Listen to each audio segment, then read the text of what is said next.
My name is Dr. Alexander Rose, and as hard as it may be to believe, I am a vampire. Well, at least partly. I don't even truly remember how this came about. You see, I had a problem with certain controlled substances. I was a user. I also gave freely out of the pharmacy connected to my clinic. There were many that I shared with. All of this culminated with one night, one bite, and my life changed forever. I'm now hunting for my sire, the one who turned me into this, and for any knowledge on my unique condition while trying to fix the life that I found myself in. I fight the urges. I work to try and make the world now a safer place for those like I once was, and for those like I am now. To prove my humanity remains, and that I'm more than monstrous.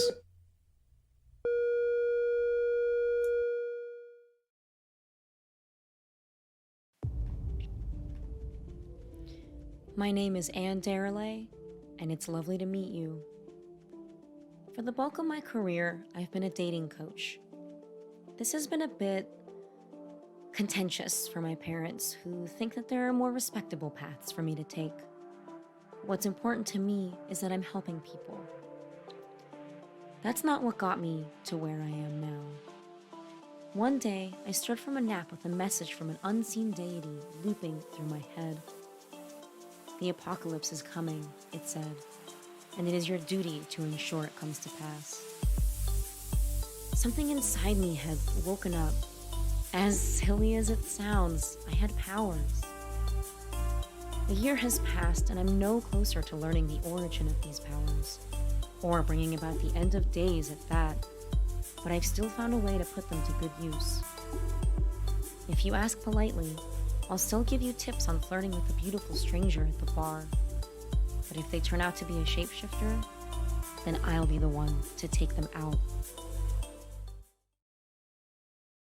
I am the head of Apophis, the Egyptian snake god prophesied to swallow the sun and bring about the end of the world. I was summoned from my slumber about 20 years ago by a group who didn't understand the weight of their actions, by a group that failed to acknowledge my power. And so I was split.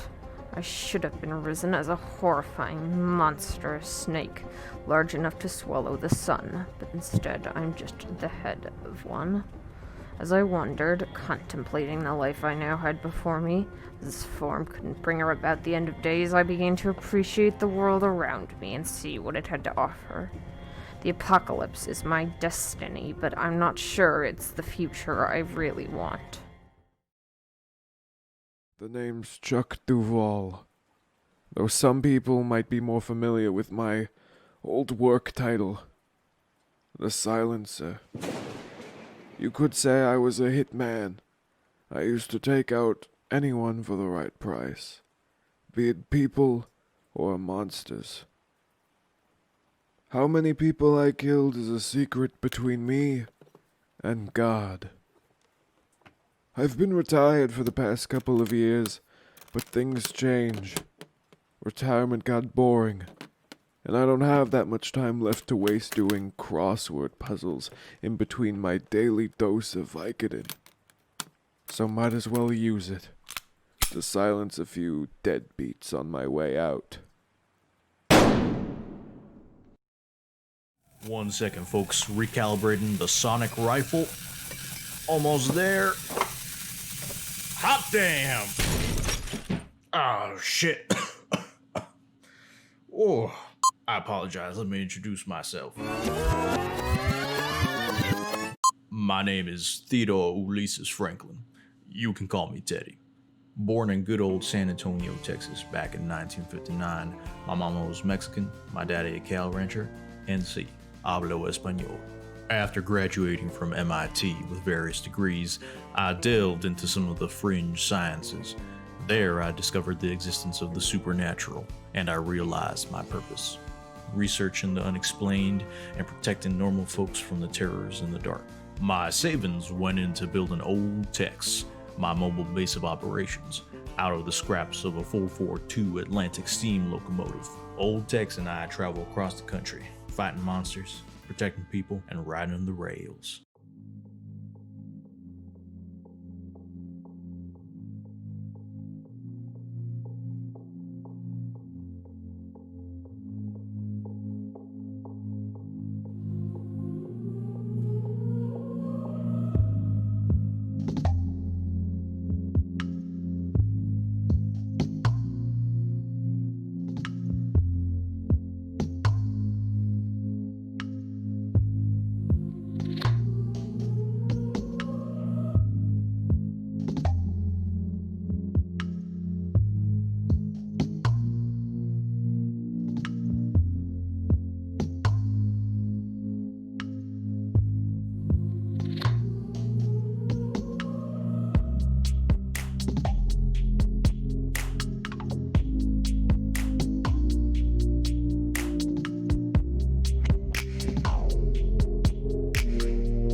And we back.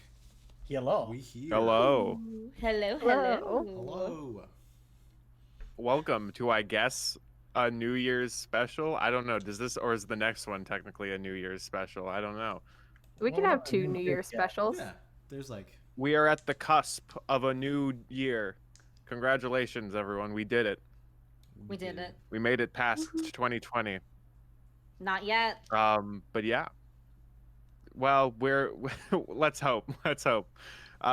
Anyway, so welcome everyone to TurnTables RPG, our weekly experimental tabletop RPG stream, where every week or every 2 weeks, as it's gone, maybe we'll go for 3 this time. Who knows? We switch the keeper to tell a collaborative story that we all get to be a part of with such zany characters. Such as Old Man 2, Snake, Anime Doctor Boy, and maybe an angel. I don't know. Chuck is So, Old yeah. Man too, just so that we're Who is Old Man 1 and who is Old Man 2? That's up for you to decide. The real joke is the real secret is that Alex is Old Man 2, and Chuck is actually Chuck Anime is- Doctor.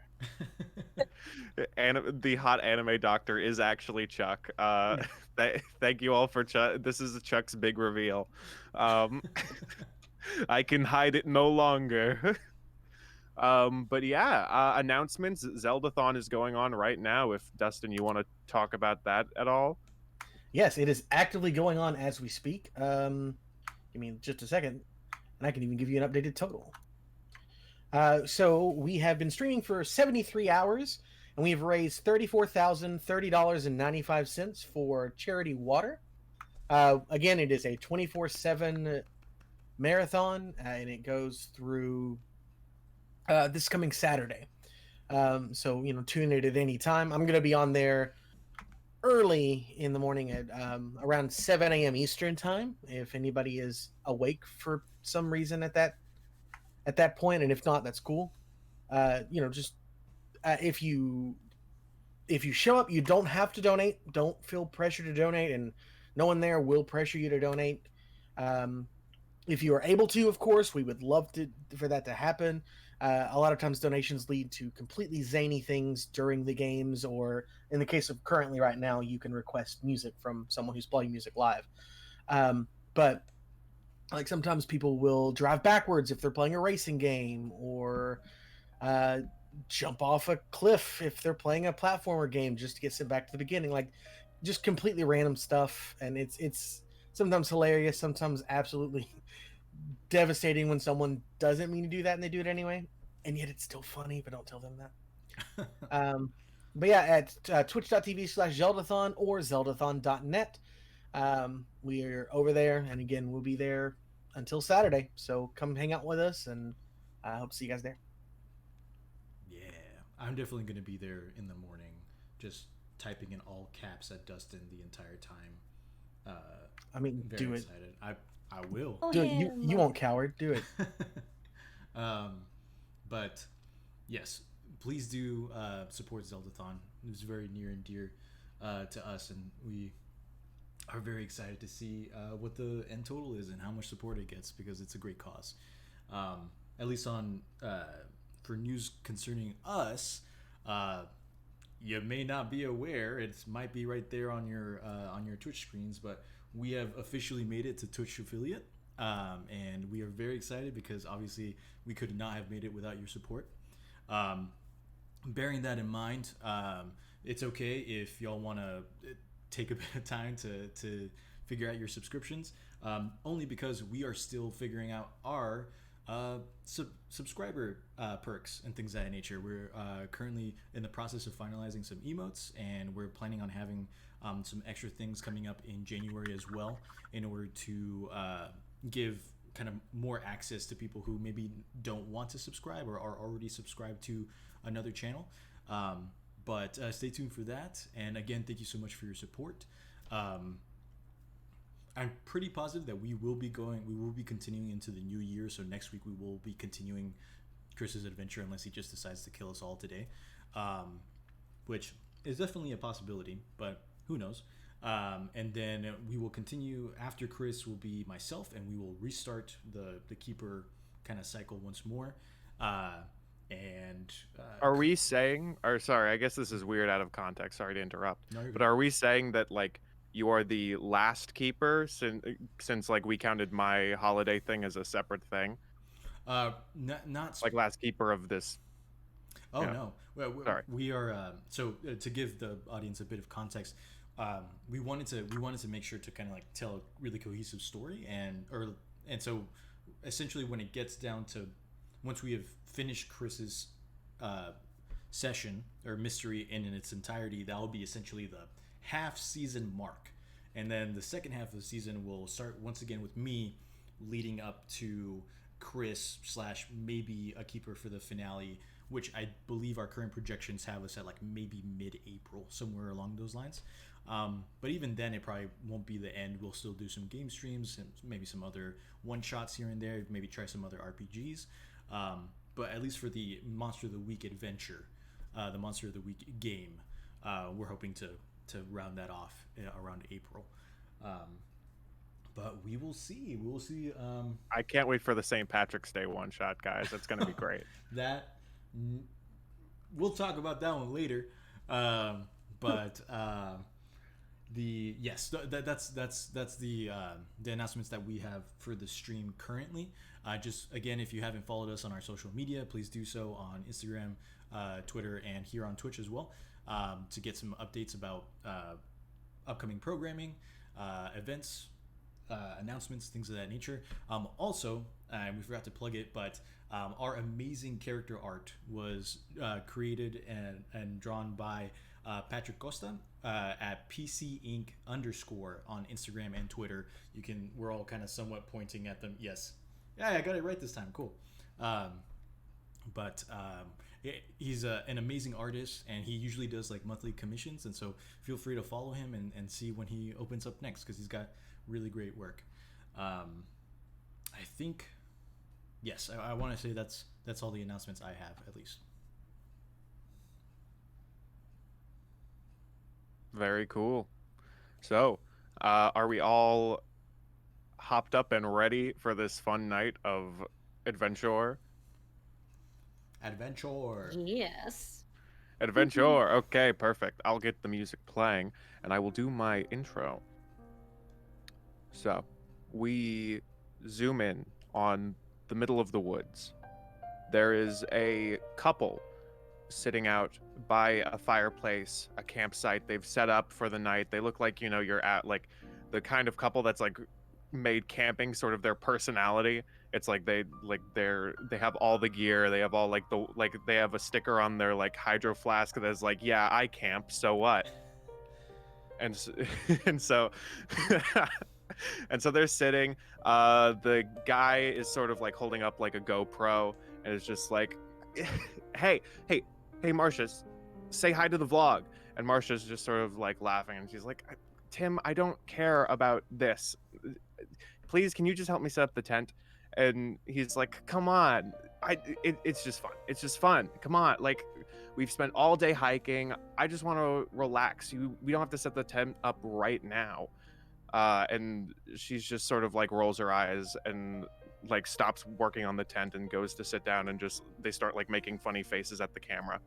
And then they hear the crunch of a leaf off in the distance, and Tim sort of looks to the side and is like, what was that? This is off season, right? Like, there shouldn't be anyone camping out right now. And Marcia is just sort of sitting there like, I don't know. And they look off into the distance, and like fog is like circling them. And they look around and they see like silhouettes of people walking in between the trees. And they sort of look around and they're like, what's... And Tim like sort of calls out like, hey, what's going on? We didn't think anyone would be out here. But they don't say anything as they sort of disappear back into the fog, and they hear stomping of something running towards them. And just as they turn around, they see a big furry creature running towards them. Welcome to TurnTables RPG.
Anyway, What? that's why Talk, I talk, think talk, talk, Chuck talk, talk, would talk. be on Tumblr of anything. Interesting. But that's just me. Well, I was surprised too. Oh, what? We're back? Yes, What's we're back. going on? Huh? Whoa, wait, is this live? Whoa, what's going on? Anyway, so I guess just to get right into the action, I guess, you guys are on good old Tex, the train you've been driving through. And I guess to start out this conversation with a very interesting question, maybe similar to the marshmallow question of the Halloween one-shot, how active online is everyone? Like, we know for sure Chuck is not online a lot, but how active on social media is everyone? Oh, man. Apophis doesn't know how technology works.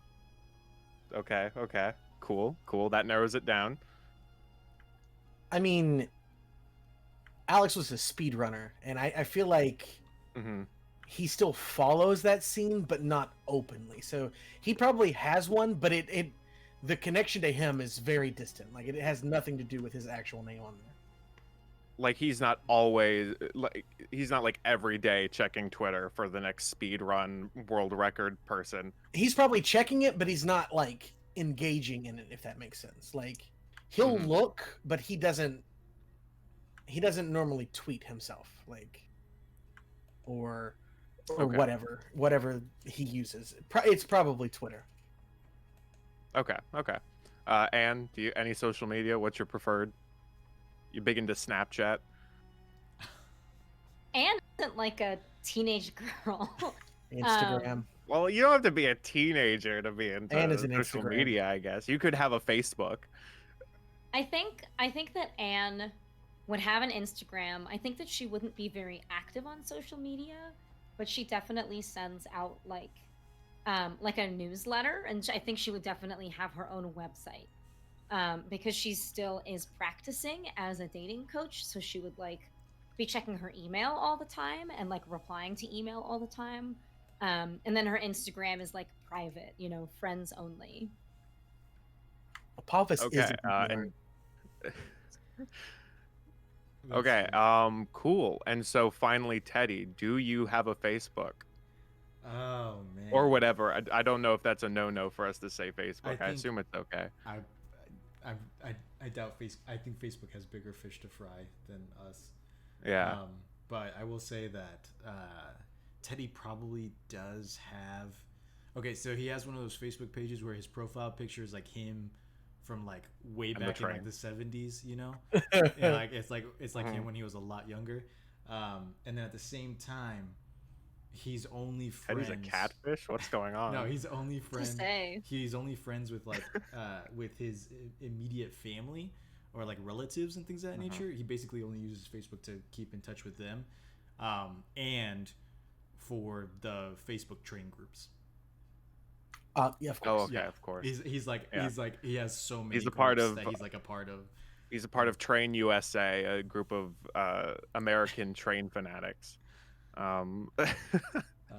Anyway, so yeah, a bunch so of like STEM groups too. Of like what's the current research? Oh, thing sure. happening, all that stuff. sure. Okay, New cool. train So I'm just dropped. New train just dropped. Can't believe it.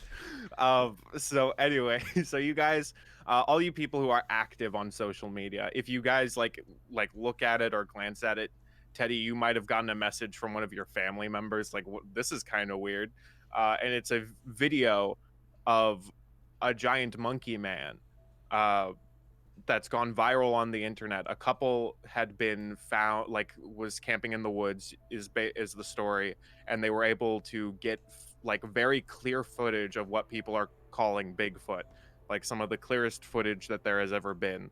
And so that's like the big thing right now. And so there's this big social media movement right now of like people like, we have to go to this woods, and it's in California, and we are going to go, and a bunch of people who are like TV shows, news reporters, like pro hunters, are all going to the woods to see if this is real, because this is it's one of those things where it's like, this is like the cleanest footage we have, and so let's check on this for certain. And so it's like just the amount of people who have like responded to this is so weird. So it's just one of those things that just gained a lot of traction, and so it's like shown up on like everyone's news feed of like like the Twitter trending page is like Bigfoot real question mark, and it's just showing the video. And sometimes people are showing like the internet's so weird. Like some people are showing worse versions of the video for whatever reason to try to get more likes. Like anyway. But yeah, so you all are checking this as you guys are like riding the train. Chuck, who is not on the internet at all, is just sitting there, and he's like, I can't believe you threw away my turkey bag. How could you do this to me? I had not finished it. Chuck, they were getting so gross. I'm sorry, I had to toss it. But no, because it gets an extra flavor after the 5th day. It adds layers to it. It's a special type of fungus. It's called mold, Chuck. It's not good for you. But it's different. You know, it's different. You guys just don't understand me. I just don't get it. And so, like, while you're driving through, now, I guess to ask you guys, from hearing about the Bigfoot drama, would you actively want to go search for Bigfoot? Or is this just one of those things where it's like, this is weird, let's just keep going? Can I ask the keeper how long it's been since the Renaissance Fair? I'm going to say it's been about a week. Okay.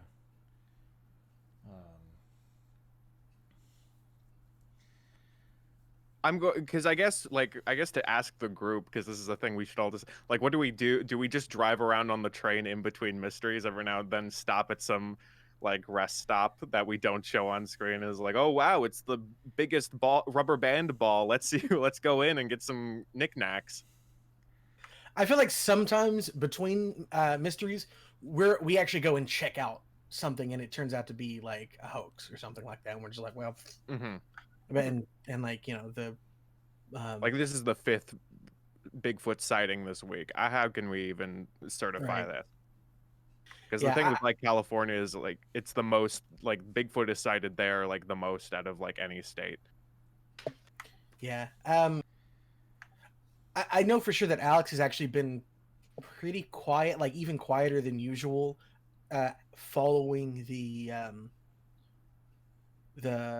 event at the Renaissance Fair, and he spent a lot of time like in his cabin, the medical cabin, and like studying and stuff like a lot of times people will see him like looking through a microscope and things like that. So he's been researching something, but he's not really been open about exactly what it is right now. So when he saw it, he probably kind of just shrugged about it, and he's gonna let everybody else decide what to do with it. He's got other things on his mind.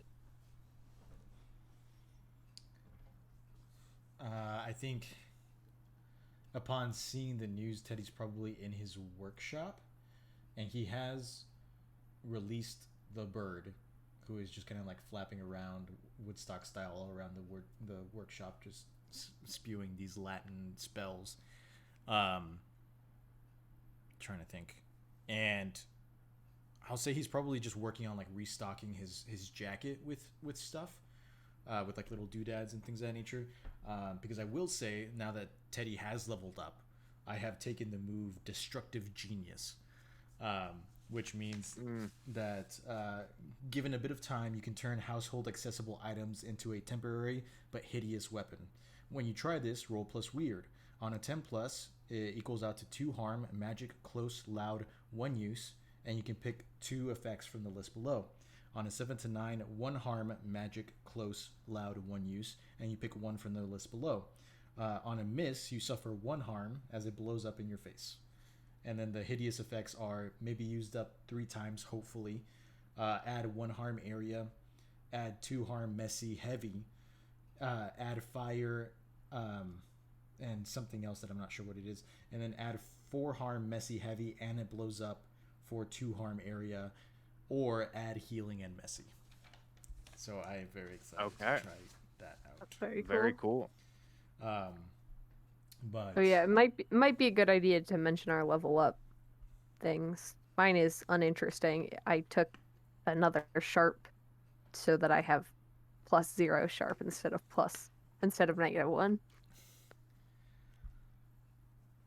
Alex also leveled up. It's one of the things that he's actually been concerned about over the past week. Again, he's not really told anybody this, but like he's been examining his own blood, and it's becoming more monstrous all the time. And something about drinking the warlock's blood has like woken up even more of the beast inside of him. And I've taken unholy strength as part of as his level up. So, and he's concerned about this because his whole point is don't become monstrous, please. Thank you. Okay. And any new tricks? Or do we not? Are you in the same boat as me where I don't know? I think we're just not gonna worry about it. I'm sure that I'll level up sometime in the next 4 hours, but yeah, we should. Yeah, at some point we should probably go over how much we've leveled up in the past couple of ones. But anyway, let's not think about it now. Bigfoot, am I right? Okay. But yes. So is anyone actively like, let's go find Bigfoot, or is it just sort of let's ignore it and whatever happens happens? I mean, Office doesn't care. Mars wants to go check it out. Yeah, I think most of us want to go check it out because otherwise our mystery. Can you imagine if we were just like, no, Chris, we're not gonna bite. We're not. If you don't do that, why give us the option? We're gonna make you make a whole new mystery, I guess. It's the secret. I mean, I have so many. Both paths that converge onto the same place. I have ideas. Obviously, if you guys don't choose the Bigfoot one, I apologize for making this choice. Maybe I should have just made you go. But I wanted to see the illusion of choice, I guess. I think Anne would watch the video. Is there anything in particular about this that is more intriguing than the usual Bigfoot sightings? I mean, you said that it was like particularly high definition. It's one of those things where it's like the video it's really good quality. You it doesn't no one sees a seam. Some people are obviously there's a whole bunch of people who are like, this is fake, this is like CGI or whatever. It's just one of those things where it's like it's very the quality of it, because obviously if you are a 3D animator or like a CGI artist, you understand the complex the amount of computer power it would take to render, because it's being lit by the campfire and the amount of fur and the different texture in the fur and the mats of it or whatever. It's wow, that would have taken a long time for a normal couple to render on their computer. What is going on here? Obviously some people are just they could do that still. I don't know. So it's really up to you to make a decision of whether or not it's real or not. Obviously, it is what you will. I think Teddy would probably pull up the video, trying, if we're all converging on maybe the lounge cart, he would probably pull up the video on old Texas AI and just kind of say, it is pretty good. I mean, it could just be a costume, it could just be makeup, it could just be CGI green screen magic, but I mean, we're not doing anything right now. It might be worth checking out. I remember back in the day, I am actively not doing anything. I remember back in the day, Chuck and I were sent out to find a Bigfoot nest. We never found it. It was a nice weekend in the woods, though. Honestly, it bugged me. It did bother me a bit, because I'm like, how does something that big, who leaves his whole thing is he has a big foot, how do they leave the prints and we don't find it? I don't even know. And also I don't think the kids should be. The kids shouldn't be able to run that fast. I don't know. That's just me. But I don't know. I mean, worst case scenario, we get some nice time in the great outdoors. Okay then. So you guys are heading we are heading to California. You guys set the train off. As you're sort of driving, Teddy, is your train like open to communication? Like, hey, this is so and so. Like, like train communication. Like, what are Yes. you doing here? Or like park here or whatever. Yes. If you're coming in, I imagine like as you're driving through like these woods, like you get like a message of some like a police officer who's like, hello, uh, unidentified train. You need to stop. This is an active woods right now. There are a bunch of people just walking through these woods all the time right now. I need you to stop. You're breaking up. 10-4. What was the what? But Teddy will slow down the train because he is actually terrified cool. of running someone over in this train. Yes, that would be pretty bad. So as you're sort of like, you slow down the train. You every now and then you don't see a lot in the like every now and then you see like a group of people like going through, like if you were really looking out the window and trying to focus as the train was slowly moving through the woods, you could see like a group of people maybe walking through. At a certain point you get to like a clearing that has like a whole bunch of tables of like news reporters and different people with TV equipment, and like other people who are like, it looks like there's sort of like a like not like a festival, but like a bunch of people are correlated in this opening of woods that are like getting like, this is sort of like the base of operations for all these people who are like just going out and spreading out through the woods to try to find this Bigfoot. And my whole ass steam engine is coming into this clearing for these people to Yes. see. Oh, Teddy doesn't They like that. they all turn around like, what? Do you stop Reverse- the train? Is what I'm. very slowly begin to move the train back into the brush. Okay. Okay, so this may Chuck be surprising sort for of walks someone up who and is like, owns a train, but I like to be low key. As he puts on his cowboy hat. I feel and slings his like we're rifle. past that point. I feel like we're past that point. Do we want to just go out and see what is going on? Well, give me a Your second to train back her up. talks to people. On the inside, On the yeah. It's what counts is what's on the inside. Very true. Very true. Okay, do we want mean, do we yes, want to go out His and train talk? does count things on the inside. This is true. It's very computing. Okay, very cool. Do we want to see what's going on with these people? Yes, once Or do we Teddy want has to just moved walk the into the train woods? back. Okay. ways So that they can't you've take pictures. backed the train up a bit into the like a more wooded section to try to keep it like so people aren't instantly just converging on the train in this open area. Bingo. Hopefully no other trains come in at any point. We'll think about that for a moment. So are we all good? Train wise, think- yes. Okay. I mean, that's the only thing that matters, to be honest. Yes. So Train wise, I yes, we think- are good. I think that as we are coming in and as Teddy is playing this video kind of on repeat, in old text, I think that Anne would try to commune with her superiors now that we've kind of decided that this is where we're going to go. So I would like Okay. to use my beginning of mystery move, Boss from Beyond. And I will roll Cool. plus weird, and I will use my fun new dice. Let's see if I've already cursed it. Well, it is cocked. But it's a duck, right? So it's quack. It's quacked, Quack. yeah. Yeah. Okay. I rolled a 6, but it's plus weird, so that's an 8. On a Okay. 7 to 9, my superiors asked me to do something complicated or difficult, but I do get to ask a question from the investigate a mystery move. And I think that the question I would ask is, what sort of creature is it? And I think that the way that Okay. this is going to go, since I've been communicating with my superiors mostly through text, is I think that Anne would open like a blank text message on her phone and type in that Mhm. question and just sit and wait and kind of like Okay. meditate almost on the message. Okay, cool. So I think your superior's reply Uh, which one?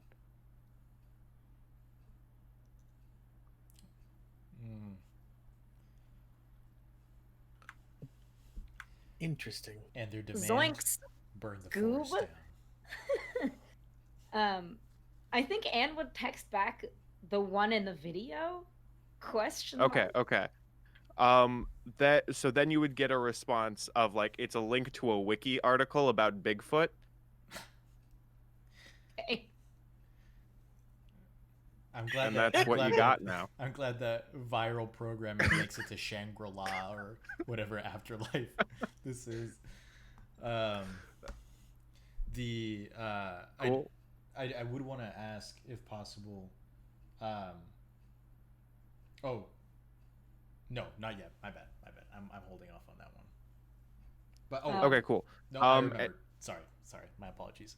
Okay. What I wanted to do is this is something that Teddy said during the Renaissance Fair, and he is now going to uphold this. Is he wants to go into the back of the workshop, take out a little storage box full of just burner phones, and pop them out, connect them all to like Old Texas Network, and then hand them out. And he's gonna hand Apophis like an iPad, like a giant iPad, and then he's gonna say, "I've rigged this to voice to text, so you don't really gotta type. You just gotta say, hey old Tex, and then send message to one of us, and then say what you want to say." And I think Groovy just jumped out. Oh, yep. Hold on. Groovy Bye, bot. Oh, Groovy. And so that Apophis has a way to communicate in case we are separated. And I give them like a nice, like cool, like side satchel thing to like carry the iPad in as well. They already have a fanny pack. How many fanny packs does one snake monster This is going to be need? like a supply, like a utility belt, essentially. I see. This is what we're evolving this into. And then I wish that Alex was a little more mischievous than he is, because I want someone to be like, while Apophis just has it in their pouch, just say, "Hey, old Tex," and then send a message to somebody that's just completely off the wall. But it comes from Apophis. yes, exactly. Teddy's also going to hold up like an old-fashioned PDA and BlackBerry, and he's going to say, "Doc, I feel like one of these is more of your speed, or do you already have a phone?" Now wait. How old do you think that I am? PDA BlackBerry. I've got a phone, but thank you for Okay. the offer. They're both like really business phones, not like go get on this app kind of phone and waste some time. They're business doctor phones to be like, oh, they're paging. Wow. You And know? I thought I was old. Right, but like you can do that on a regular phone too, right? Like that phones these days have that functionality built into them, That's true. along with other. But they don't. But you can't play your games on it, is what he's saying.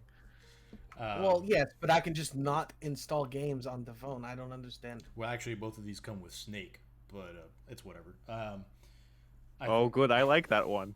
To Chuck, Teddy's gonna dig at the very bottom of the storage box and pull out two phones, a military satellite phone and a brick phone from the. And he's gonna say, "Which one do you want, Chuck?" Chuck is just like, oh no, technology. I don't. What do I need one? Can I just like yell loud? Sometimes that's not the best idea. Here. The brick phone is only connected solely to Old Texas network. The satellite phone can be used anywhere, basically. It works best if you're near Old Okay. Tex, but if you're anywhere, it will find some sort of signal and try and contact us. So And what I don't call people. I don't. well, maybe it's time to get in the habit. Wow. And Chuck just sadly grabs the brick phone. Beautiful. And Apophis taps Teddy on the shoulder and says, "Teddy, does my device have the snake game?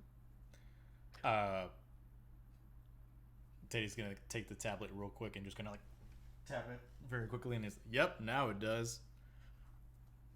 I do not think I will be able to play, as my trackpad does not work so well with dead beetle carcasses, but I appreciate the sentiment. Hang on, let me see it real quick. Here, hand it here.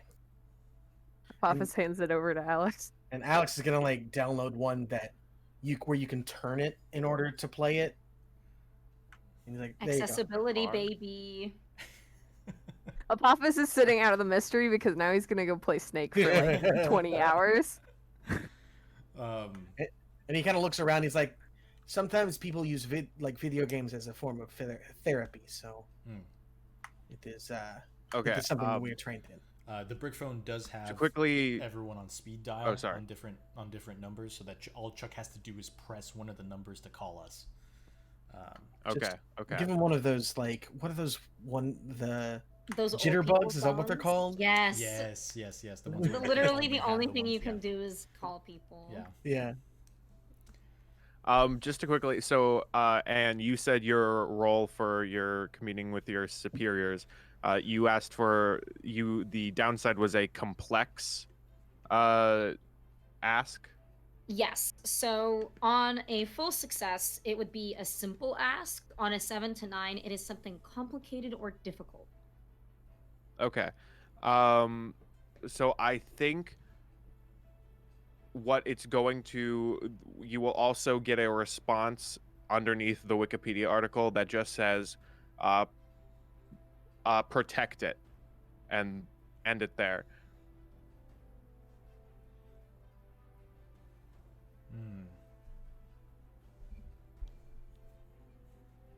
Okay. Sometimes I have to kill do things. we- Sometimes I don't have to kill things. It makes my life very difficult. Just make up your mind. So they're very much like, what's going on? Like, we don't know what's going on. I don't know what. So, okay, do we want to now leave the train? Yes. Okay, cool. With that. So you walk out. It's almost like lunchtime. You guys get out of the train. You walk into this sort of clearing where like you see like it's pretty like a lot of it's empty right now. Right now there's sort of like two groups sort of like right outside of like this entrance to like a trail into the forest. There's this one thing. There's like this booth or whatever handing out T-shirts that all say "If the shoe fits." And they're like it's the sort of like three sort of like younger people like 20s to 30s in like a bunch of like tech gear or whatever. Like there's one kid with like curly hair and round glasses who's like typing on a laptop and like messing with all this complex machinery, and there's this one dude who's sort of like the leader who's holding like who's like pointing to a map and has like a backwards cap, and then there's a girl with like a GoPro attached to her head who's like messing with a bunch of the camera equipment.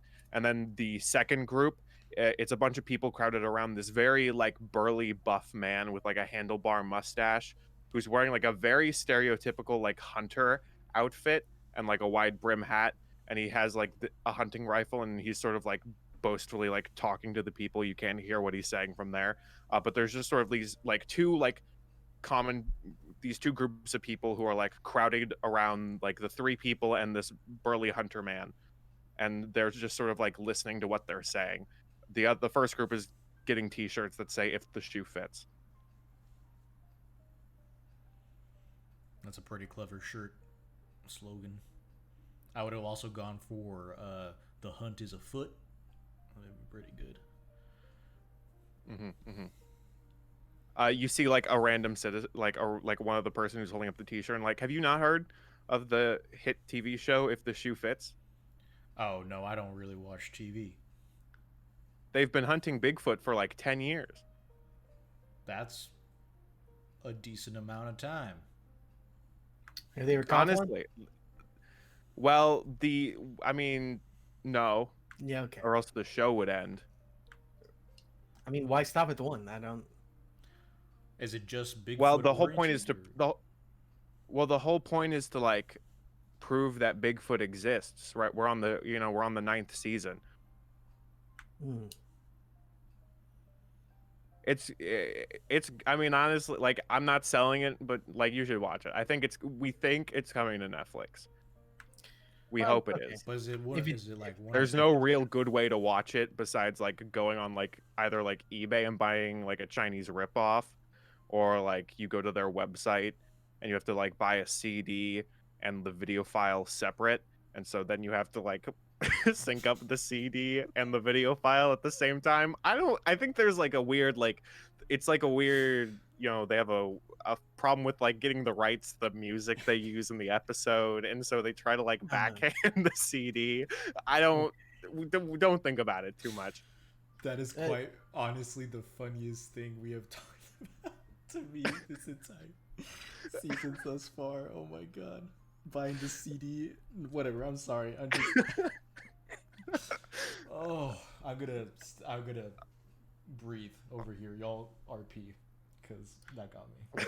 Right. Okay. Sure. Anyways, so I guess that they're here based on the video that's gone viral in the. Yes, Online, yes. yeah. I think they are. I would assume they are, and as he's just sort of like he's now putting the shirt over the shirt he was already wearing. So you like part of the staff though for the show, or No, I'm just a fan. right? So you're just here because they're here. Yeah, I wanted to see if they would catch it. It being Bigfoot, Because then if I don't, then I have to wait like a year for the episode to come out. right? And then you have to get like the CD and the yeah, I get it. Then I have to get the CD and the Why video not file. a Yeah. DVD? It's Why not a DVD?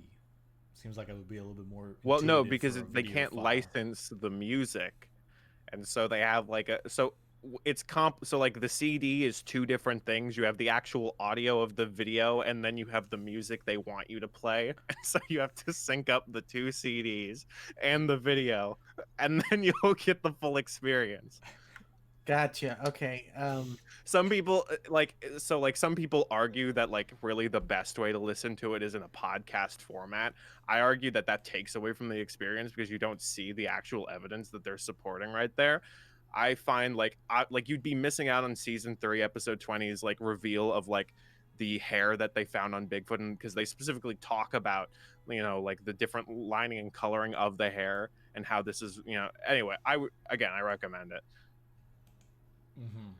Yeah. Thanks Mhm. for Mhm. that. So The most janky way to watch somebody's show, like top notch, Chris. That Thank you, Um, thank So you. you're a Thought group. long and hard about that one.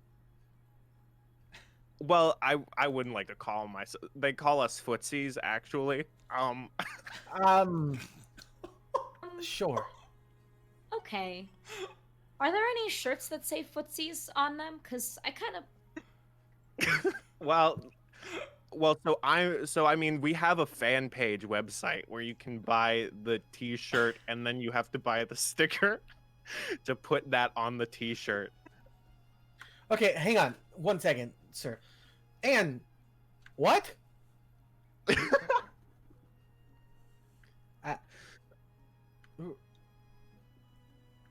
Okay, sure. The guy has now walked away back to his group of people as he's like sort of talking more about the show because he's like, these guys are weird. right. Mm-hmm. Well, that was an experience I've not felt in a long time. My head hurts now. Do you think they have footsie conventions? Why? I hope not. I mean, the answer is probably yes, but it's probably not for what you think it is. Anyways. Mm. Wow. Okay, so do you guys just stand there in complete awe of the information you have just received? I hope, Masha, you are writing this down on your whiteboard. This will all be brought up again. All I was caps. hoping that she would hold it up and it would just say footsie on it. I was Yes. hoping. Like that. I mean, you're gonna do it now, but I was hoping you already had done it, and that would have been Yeah, Who now says I it's just it didn't? doesn't have the same just luster. Who the said I best. didn't? Well, you're writing something right now. I'm not. You're lying to me. I'm not. Roll plus charm to manipulate someone. Well, we won't really know if she's Oh lying my to gosh. you until we get the I'm the audio keeper. file and sync it up with the CD in post. to Yes, figure I out- can't wait. Guys, we will be releasing this VOD on YouTube in 3 different videos of the music, the audio, and the video, and you will have to sync it up. Nice. Foot plus foot equals. Yeah. For a second there, I thought that was like a word on top of like. I didn't. Those toes, I thought maybe were words, not toes. No, Yeah. no. I just They don't know said, how to draw "Ooh." toes, so I did my best. You did good. Okay, You did cool. And So that what was are we there the whole doing? time, by the way. Those notes were there before we started talking. fine. Mm. Right. This the whole time, like before the stream started. You uh-huh. just happen to have Yeah. footsie and feet just drawn on there. Yeah, Like, 'cause whatever. I don't like give a shit. I like Go ahead, finish that. What was that? no.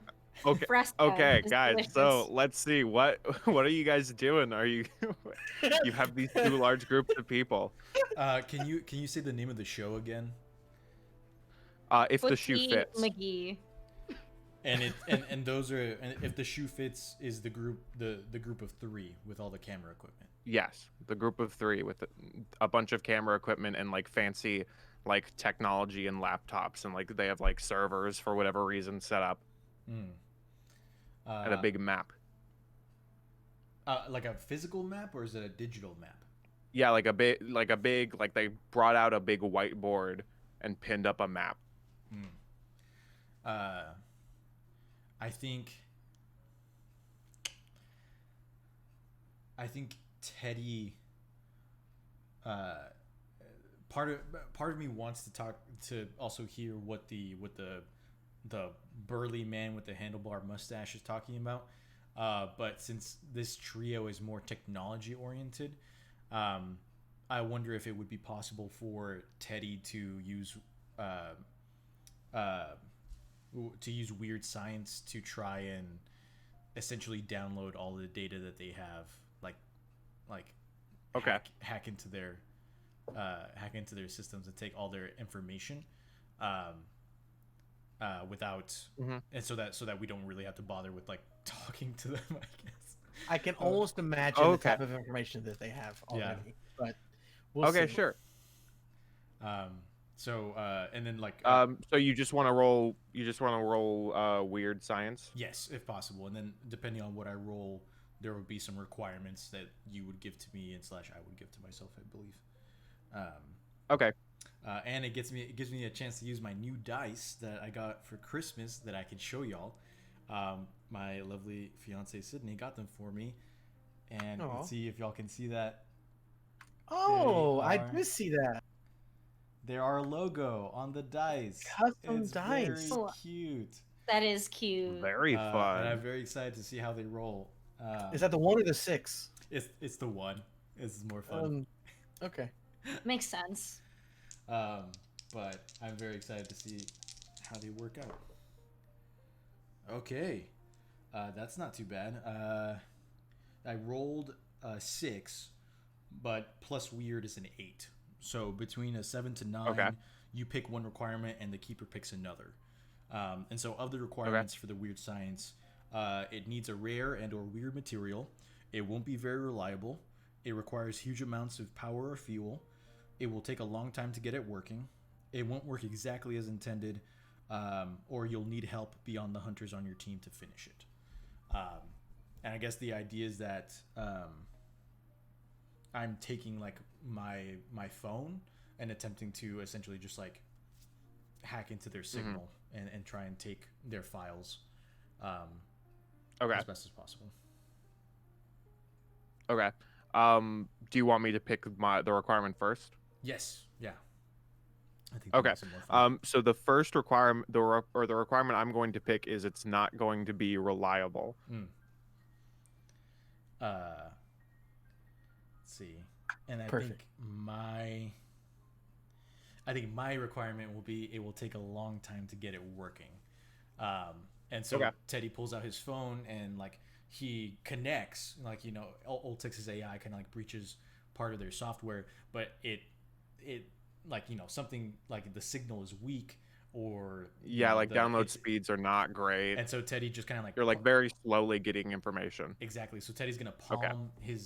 put his phone inside his pocket and walk over to the trio, and essentially try and stall them for long enough to where, hold a conversation with them as best as possible while he gets that Alright. information. All right, cool.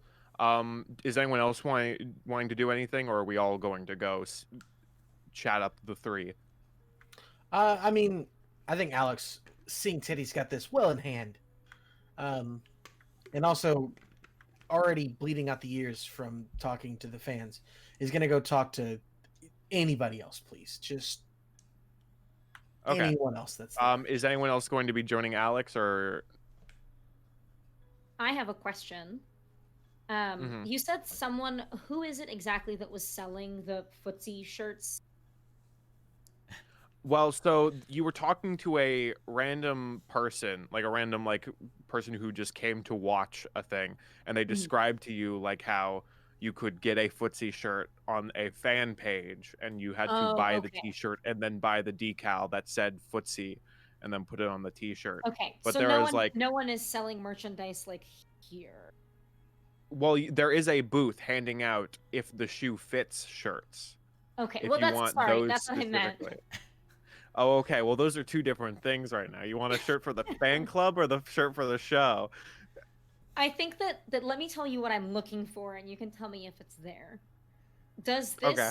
stand selling shirts also have like other merchandise, like a book or something with their previous like findings?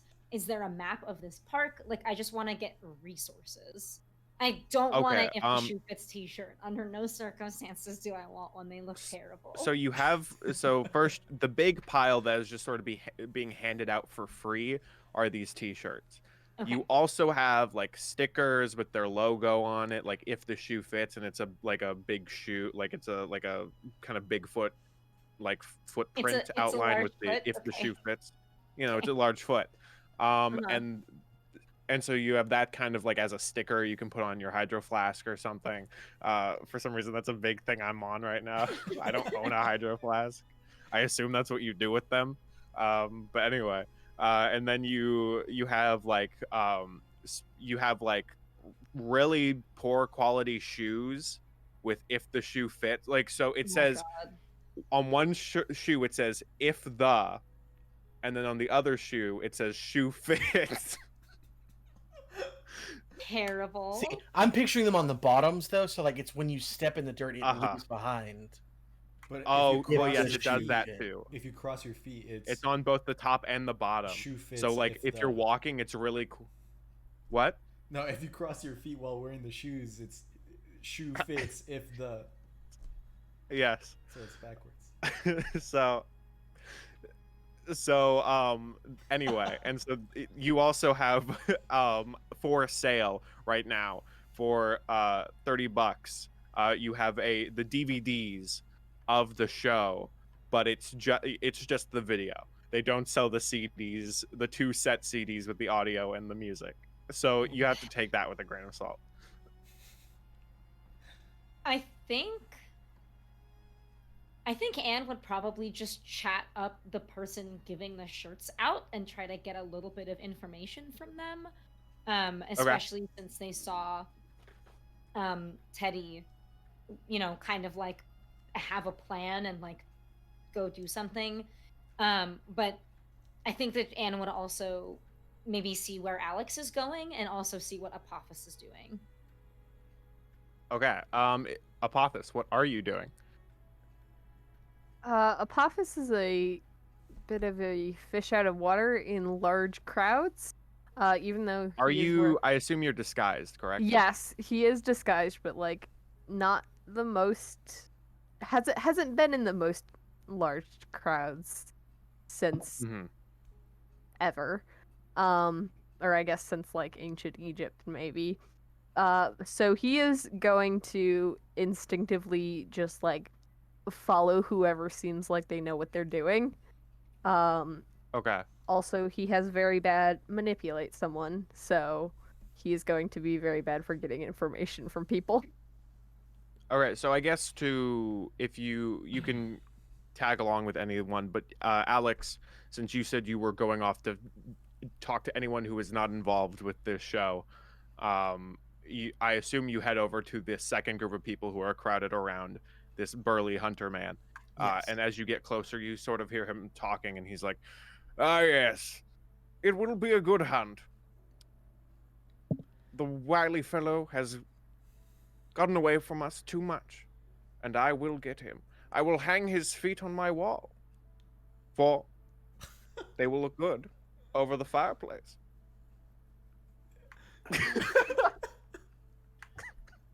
Listen, Oh, the if you- cast of characters. Yeah, they're into some things.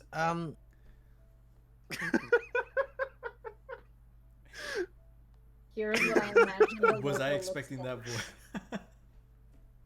like. It's terrible. The Here you toes. go. Look at the pinky toe. Look, two of us It all- who are this. Not me. I have so much I want to tell you guys about this whole thing afterwards. Oh my god. Oh no! Anyway. Yeah. This So anyway, so you're hearing this man talk about how he will put the foot above his fireplace. Chris was just really inspired by Eric's birdie impression. Oh yes. This is my What for? impression. What? Tally ho, boys. I was not So what does expecting that Alex voice, do? but I love it. This is even worse than the other group. So he's wearing all tan. He has sort of like plaid pants and very shiny black boots that probably do not look good for hunting. He has like a crown emblem on his like front pocket, his shirt pocket or whatever. He seems very fancy. He has like one of those what do you call them? It's a neck tie, but not like a neck. Like An it looks Like like an a ascot? handkerchief. An ascot, yes. That is what I'm thinking. Thank you guys. You've hunted Bigfoot before? He is like he's sort of like talking to a bunch of people right now, but he zones in on that one comment and he says, "Yes, I have.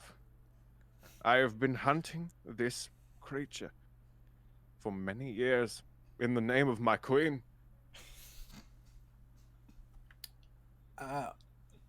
And I, Sir Barth, sorry, and I, sorry, I'm so bad at this. Anyway, No, you're not. so You're he, doing great.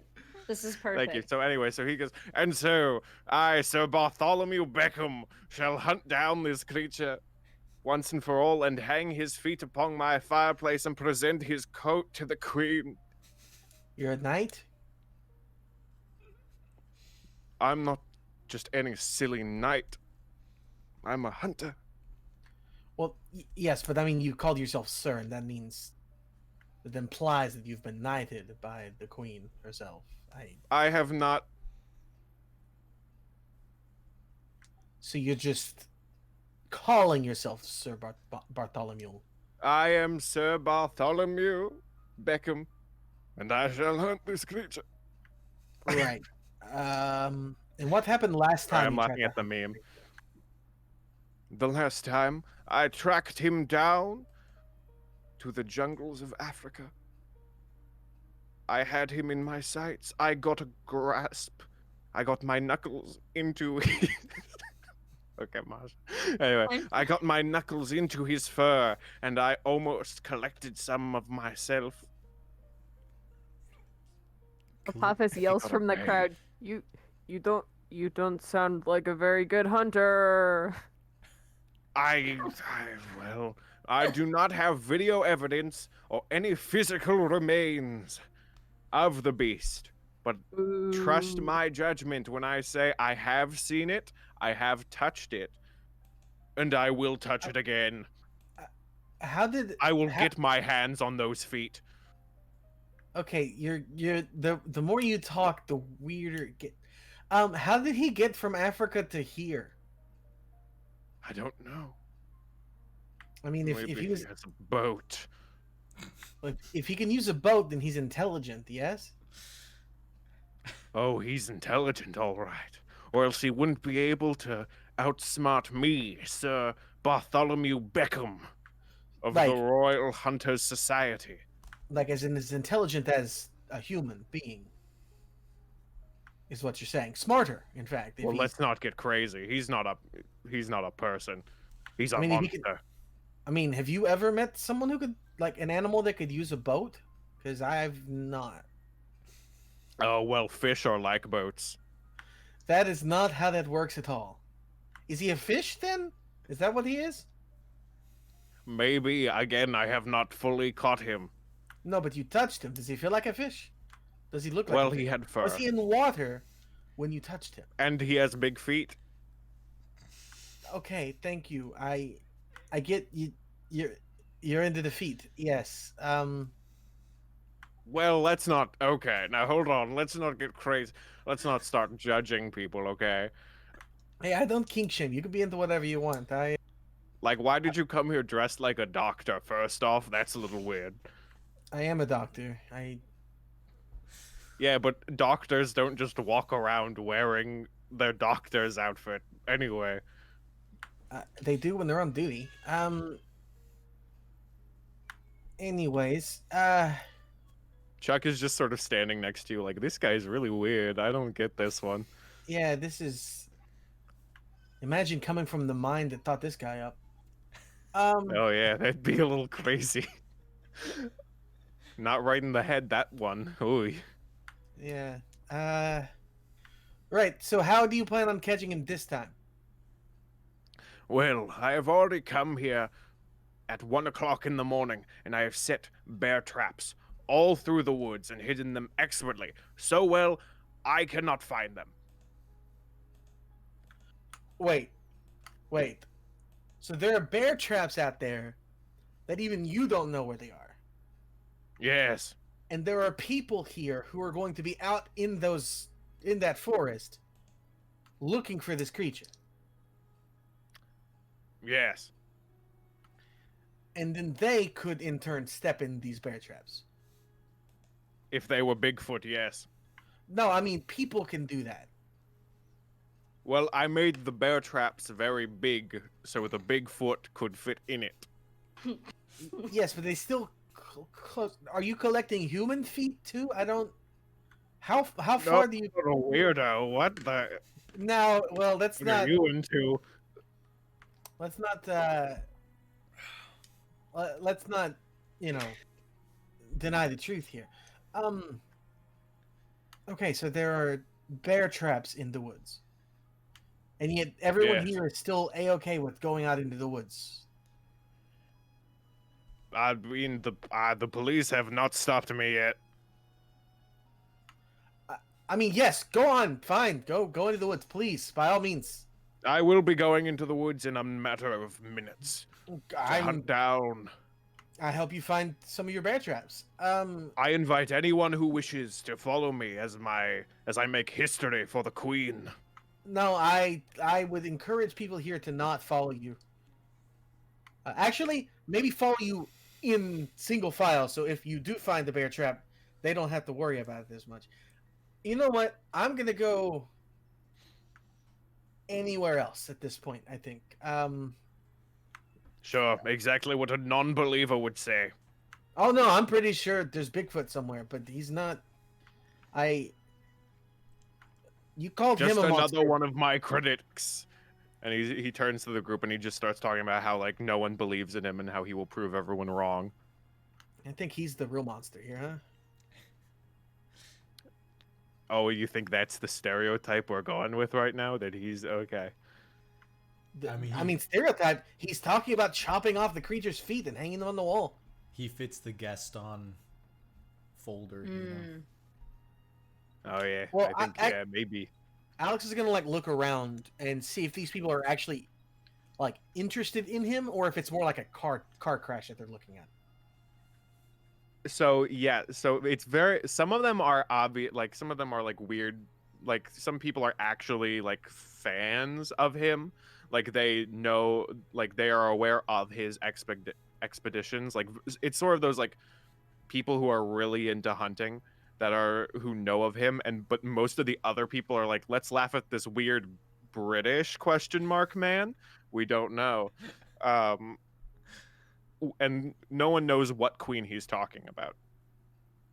Yeah, Alex. They is assume gonna the ask- British one. Alex is gonna ask because he's probably gonna make up a queen anyway, and he doesn't need that. He's already met one queen, and she didn't. It didn't turn out too well that time. Interesting. Yeah, he ended up in like a video game. It's weird. Well, that's right. Okay, so anyway, back to the group group talking to the other fun characters. So Yeah, let's and meet you them. walk up. Okay, so you walk up and this um and this girl who's sort of like the girl who's like sort of checking out all the cameras is also sort of like handing out t-shirts. She's like a GoPro on her head. And she just sort of like, "Oh gosh, here, do you want the free shirt?" As you walk up to this booth.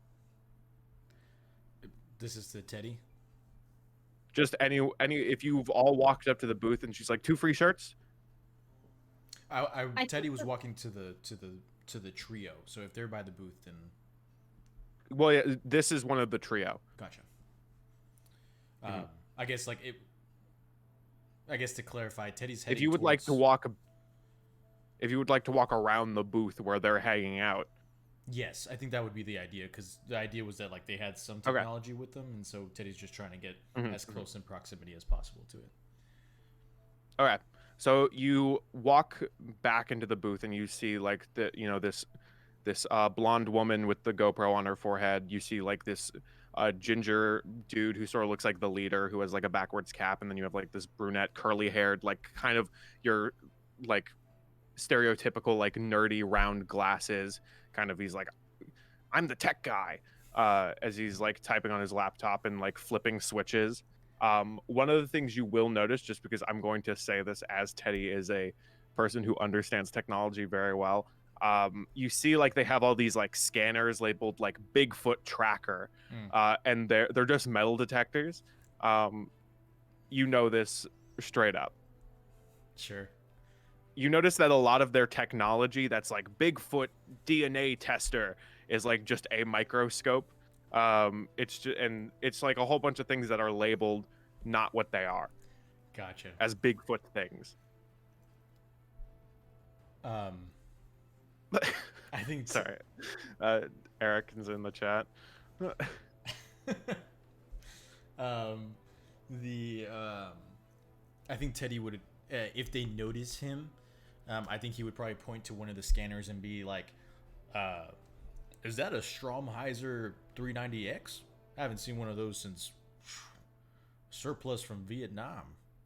I mean, that's, old tech is usually pretty good for these kinds of scenarios, last a lot harder, they're pretty durable.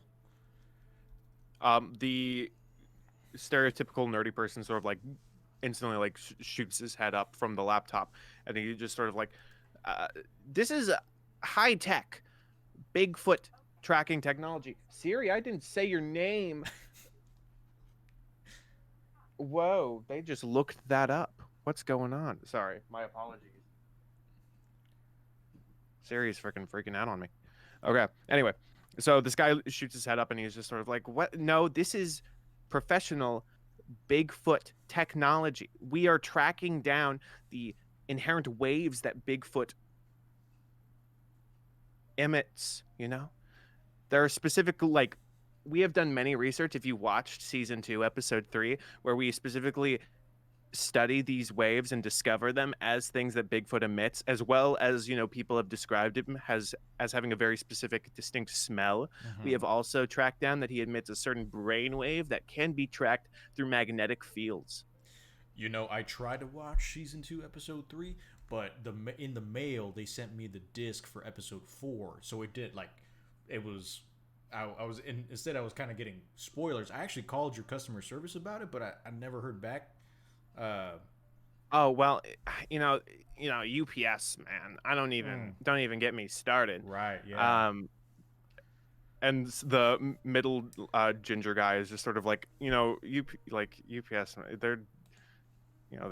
They're doing their best. Like, I don't like, you can't just dunk on them. Like, come on, man. And he's like, you always do this to me. You always try to talk to me right as I'm saying something cool. And he's just like, it's not cool though. You just come off as kind of an ass. He's like, Be that he's as just it sort of may, making noises. I mean, but obviously you've got quite the setup here. If you don't mind me asking, just like one tech aficionado to the other, is most of your equipment like altered by yourselves, or do you have like a special supplier? Like where do you get this stuff from? Well, I have spent many online courses learning about engineering and technical programming. I know like half of Java and a good amount of C++, and so I've pretty much coded everything myself. That's pretty impressive. Yes, it is. Do you mind if I ask you where you took those online courses on? Skillshare. That's a very reputable institute, from what I've heard. It is. Yep. Out of curiosity, or question for the keeper from me to you: what time of day is it right now? As I said, it's like almost lunchtime. But yeah. From most of you just said you're pretty confident you can track Bigfoot through these different waves that they emit and things of that nature. Does that mean that y'all are gonna continue tracking it once the sun goes down, or are you all gonna call it by that point and try again when the sun rises? Well, actually, if you understand, if you like watched season 1, episode 5, we do talk about how Bigfoot does have nighttime, tendencies. Like he could be considered a creature that mainly acts during the night, but that's just a theory. No real evidence has been proven that he is either primarily a daytime or a nighttime animal. Right. But yes, we will be doing this all day for at least a month. Right, episode 5. This is probably going to be our entire season. All just days. Just this pursuit right here is going to be one whole season. Yes. It's on one hand, our producers, we need to make a whole season quickly, and it's very expensive to move all our equipment to one place after another. So it's just more, it's just more effective for us to do like a whole season in one place. Plus, this is the biggest evidence we've gotten so far that he exists. And so, if we mess up here, it's gonna suck. Yeah, I heard that maybe y'all were getting a deal with Netflix. Is that right? Something along those lines? No. Oh. Must have missed. We want to. Oh. We keep calling them. Right. Maybe Hulu. No. Why would we want to be on Hulu? Well, technically Netflix is in debt, but whatever. Anyway, the HBO Max, that'd be fancy. That's pretty fancy too. That's too fancy for our blood. Yeah. Amazon Prime, maybe. That's fair. I would say I am curious. Can Teddy check his phone real fast to see how much more he has to talk to see if it's I'm going to say that this conversation, it was enough to download the information that I assume you just did a bulk of just everything they had, which as you look at it, it's not much. Sure.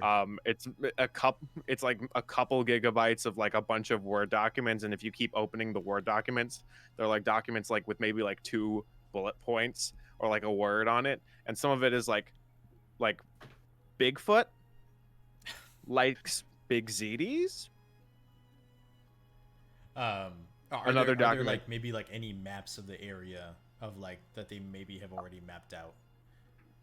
Yeah, so if you see a file of the map. Like it's a very similar map to the one like the main guy with the backwards hat is kind of pointing to, where it's like this big map of the woods with like a red dot where it said like the couple was when they encountered Bigfoot, and then a whole bunch of like it has a couple different points of like here are like caves, or like here's places where caves could be on like the side of these like rocky hills. Gotcha. Perfect. That's pretty much all Teddy was looking for. Really, was just like anything about. Like, and if you you do find the entirety of season 7. Oh wow! I'm definitely in gonna its bootleg pure that. format. Like not split up. Like it has visual? audio, and it has music. This thing, like from your understanding, is worth gold. Okay. To the community. That's like people will pay a lot of money for this. I think technically with the music it is illegal, but don't. I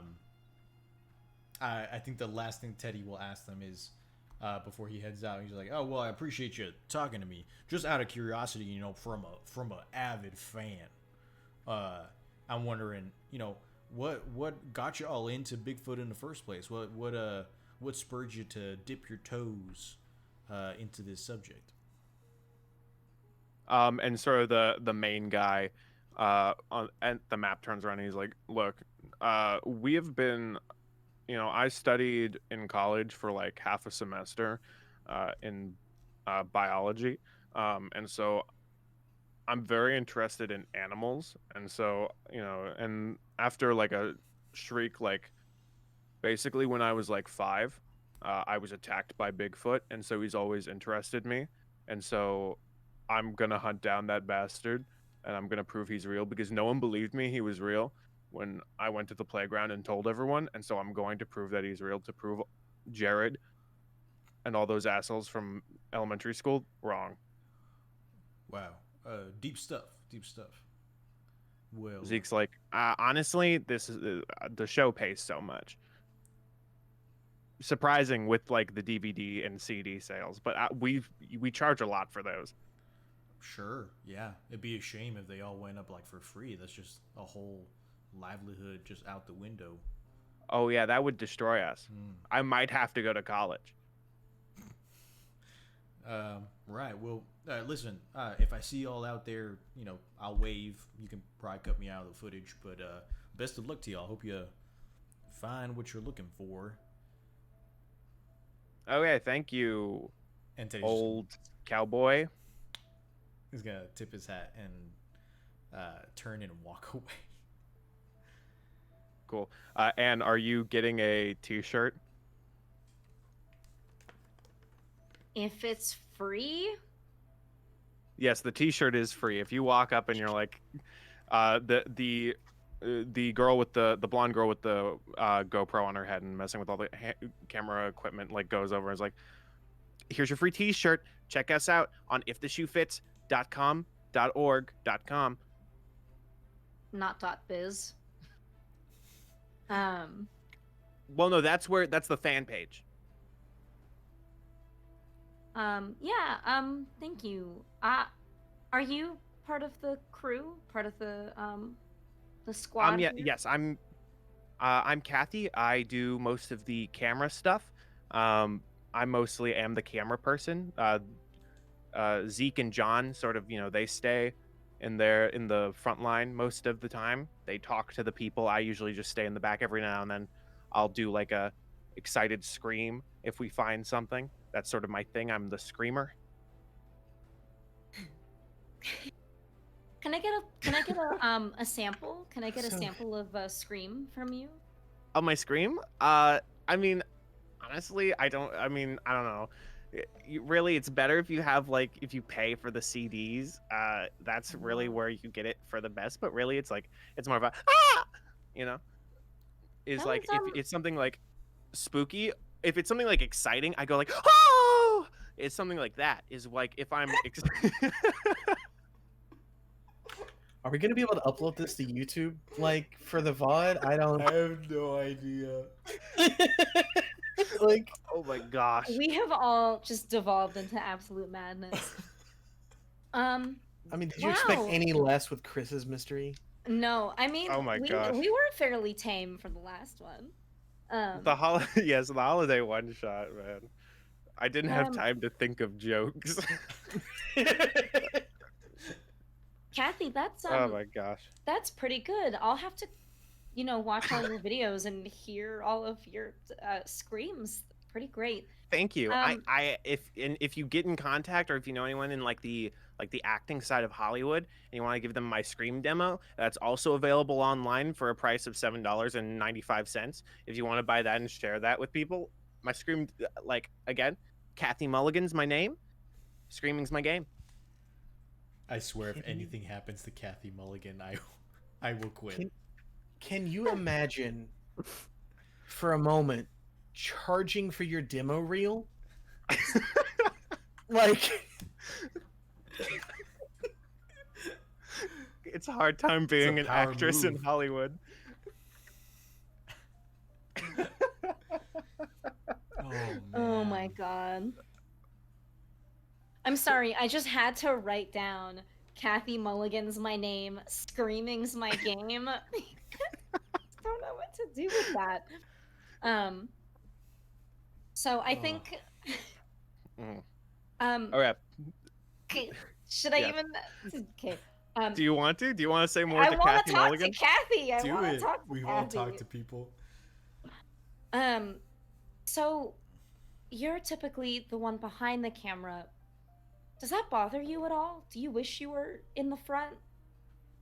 I mean, yes, I would like my acting career to take a, sort of a boost, but really I'm more into voice work, obviously.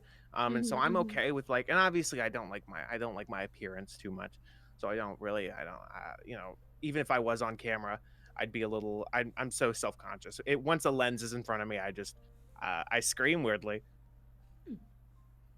It does seem like that's your that's god damn. I'm just looking at Dustin who's cracking up. Like, how am I supposed to keep a straight face? It does seem like that is your game, and you know what, Kathy? I don't want you to give up on your dreams ever, and don't sell yourself short. Well, you Go gotta ahead share and my demo scream. reel. I'll I'll check it out when I get home, but right now I'm Thank here you. for other reasons. Are you guys are you going out now or are you going out later?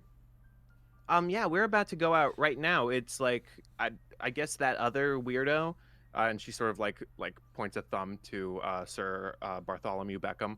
And is like, I think that guy's also going out at the same time. Like he heard us say that we were about to go out at around 1, and then he was like, well, I'm going out 1 too. It seemed weirdly petty. I don't know, but I guess we're going out at the same time.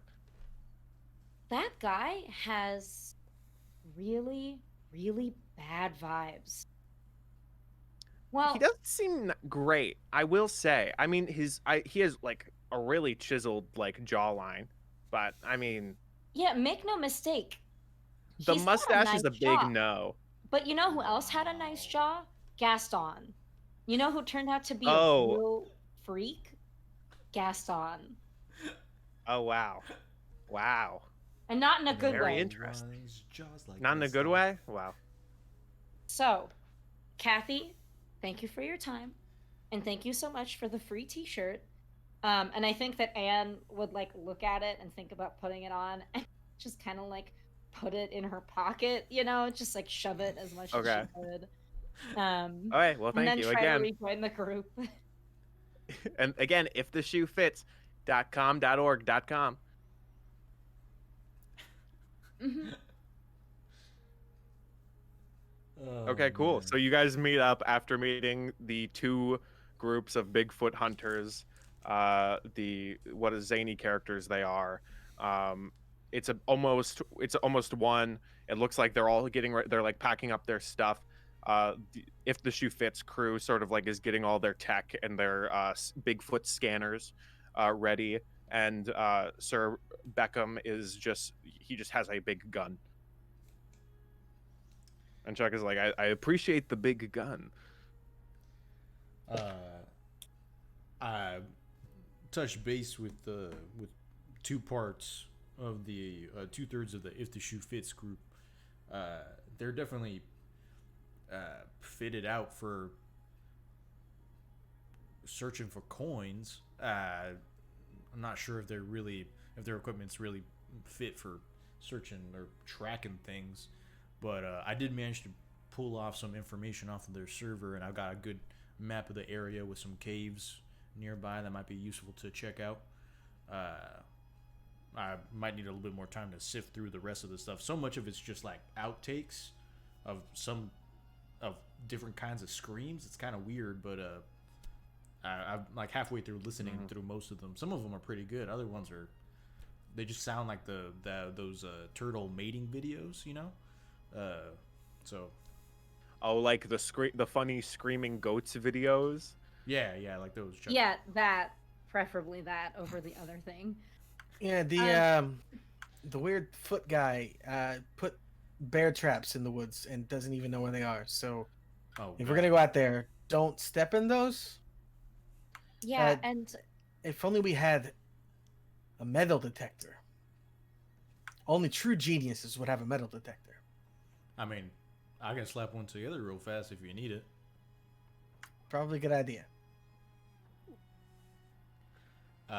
Okay, so as we are all speaking, the two groups are just have packed everything up and are now actively heading into the woods. Most of like the normal people who just came to just see if they actually catch Bigfoot have like pitched up tents and are staying out here because they heard like the guy laid out a bunch of bear traps in the woods and preferably don't want get their like ankles cut off.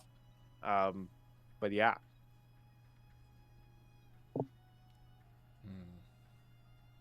Question for the keeper: if I wanted to make the metal detector, I would have to go back to my workshop, correct? So I can use the fabrication. So it would take some time, which means that we wouldn't be able to leave around the same time as the two groups. Yeah, so like if you wanted to go back and make a metal detector, that would like take some time away and you would lose the two groups. So I guess your choices are, if you wanted to, you could go follow one of the groups that are going into the woods, or you could just hang out here and make your own metal detector. Here's a plan.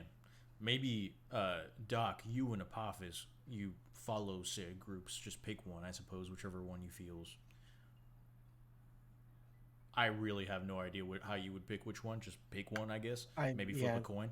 But Anne could stay with me while I make the metal detector, and then once I'm done, we can just pop over to y'all. What about Chuck? Oh, right. Well, Chuck could go with y'all. I could. Or Chuck could just stay in the train if you wanted to. I could do that too. I don't know, Chuck. Are you how vested are you in this Bigfoot adventure, really? Well, a part of me hoped that maybe I would finally find those Bigfoot kids that escaped me. But I feel like they're probably grown up now because that was in like the late 80s. Right. So Chuck only likes I mean, it's a little. little. So I mean, I don't know. Also, like, what's the chances that the same Bigfoot kids that we were hunting down are now grown up in the California woods that we just happen to be in? I just feel like that's a little bit of a stretch. In all honesty, I am still a little tipsy from the Christmas eggnog I had whenever ago. When he says Christmas eggnog, he refers to the fact that he just filled everyone's mugs with booze. So it's just straight booze is when he's saying Christmas eggnog. I mean, so I think maybe I'm going to stay in the train for this one. As much as I am very invested in hunting things down, I might be a little bit hungover. I mean, we don't want you to possibly get hurt out there, just because you're hungover when it's something you could really just sleep off. I have very thin blood. If my foot gets stuck in a bear trap, it's just gonna start flowing. Fair enough. I think Teddy will look at Anne and say, "What do you think about that idea?" And is that fair enough to ask? That once we finish the metal detector, maybe we regroup with Apophis and the doctor? I would be happy to do that. I have another idea, and hear me out. I don't know how much time we have before these groups head out. Is there any distraction we could give them all to get them out of here altogether? I mean, if there is something out here, what's our plan? Do we kill it ourselves? Do we save it from harm? I If we all come across it, that weirdo with a gun's gonna try to kill it, and Right. I almost wonder if we could get them out of here, maybe convince them that he's somewhere else. I don't know. So, do we think dress Apothis up as a Bigfoot and have him run in a direction and lead them away from the woods? I mean, Technically, I could fiddle with Apophis's hollow cloak, and we wouldn't really need a costume at all. But the problem though is I'm pretty sure that buff dude will shoot you. I don't. That's like So it depends on how you feel about that one. and don't forget about the bear traps that he does not know the locations Right. of. Yes, he does not know about the bear traps. That is also a thing we have to think about. I think right now there are just too many variables that are undefined. So if Bigfoot is out there, we don't know enough to whether or not, it maybe if it is a danger to the local environment, what it's doing here, if it's intelligent. If it is intelligent, maybe it can explain to us like what's going on, why it's here. And I think I would argue most of our work is just calling audibles by the information that we receive in the moment. So I think if possible, I believe these humans to be more of a danger to themselves than Bigfoot is to them right now, just from looking at them and sussing them out. They just seem to be very disorganized and or chaotic, and will probably do more damage to the environment, other people, or this creature just by their idiocy. So maybe it'd be best to just hold our decisions until we actually come across the creature. Do we know what happened to the people who filmed? They were okay. They ran out and uploaded the video to the internet. But they're not here. They're not here. Okay. So I mean that they were specific. Yeah. That kind of tells me that whatever this is didn't attack them, or if it did not do a very good job of it. Yeah, in the video. Oh, sorry. No, all I was gonna ask was in the video itself, did it look like the Bigfoot was being aggressive, or was it just trying to run away? So the Bigfoot, as the video shows, it showed they cut out the parts of them being weird and making faces in the camera, but they set it down on a little table, and you see out of the fog runs the giant Bigfoot, and he runs at and he's screaming at them, and he looks and you can't really discern the face, it's I don't know, it's weird, it's angry, it seems upset, and then it sort of knocks down the table. You see the camera fall on the leaves, and it runs back into the woods or whatever. So all it really ended up doing was run in, knock a bunch of stuff over, and then run away. Like a toddler.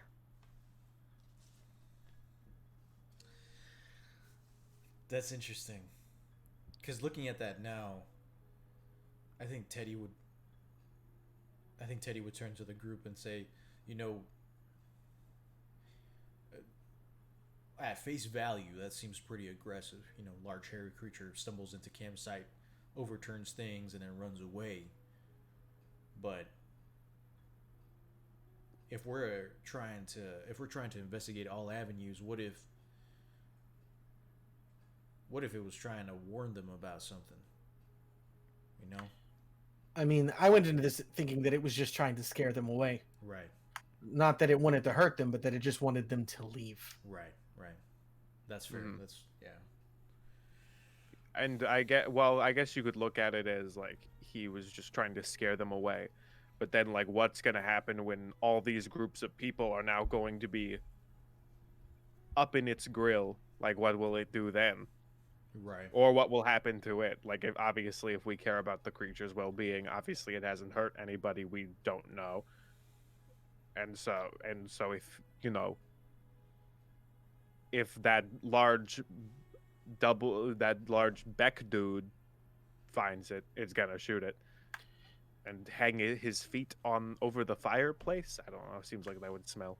It's weird. Yeah. But I mean that is my point. Is that at this point, until proven otherwise, I'm on the creature side. I mean, it's just a creature right now. I don't know if it's intelligent. I don't know if it is merely an animal. But even if it is just an animal, I mean, it's not hurt anyone.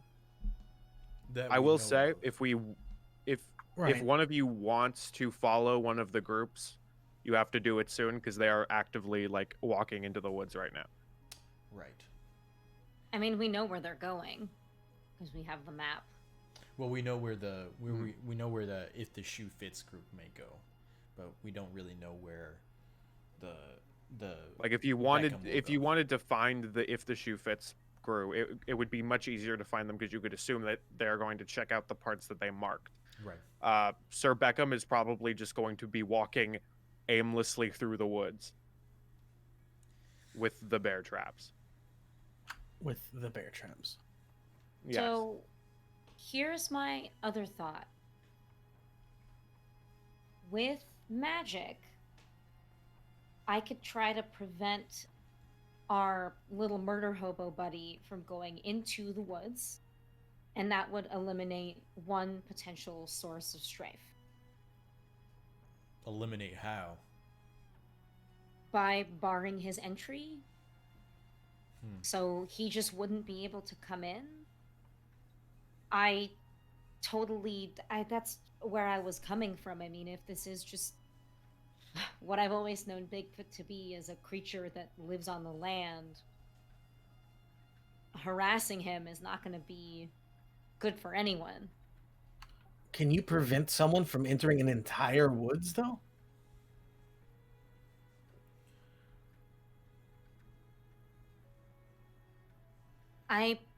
That's a question for the keeper. Yeah. I mean, The who? the keeper, Chris. Who? What? That's so weird. Who's keeping what? Does someone need to keep a Apothis? I don't know. Because the text of use magic is just bar a place or portal to a specific person or a type of creature. So a place, Okay. very vague.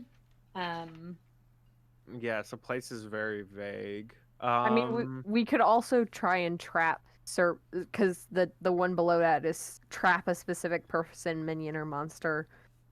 Being like that trap is also very vague, so it could just be trap the guy in yes, this circle. You could try to get a bear trap on it. We could quite literally trap a him in a bear trap, but yeah. I think that's Yeah, not so the vibe magical that bear we're trap, you going could for. catch him. I will say act fast because they are again actively already like in the woods. If you want to quickly try to run up and catch Beckham and be like, "Stop! We don't want you shooting anything," I would recommend you do that now.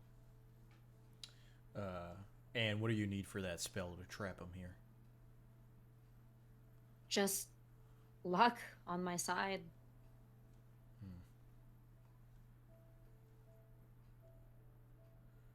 I think we should probably do that.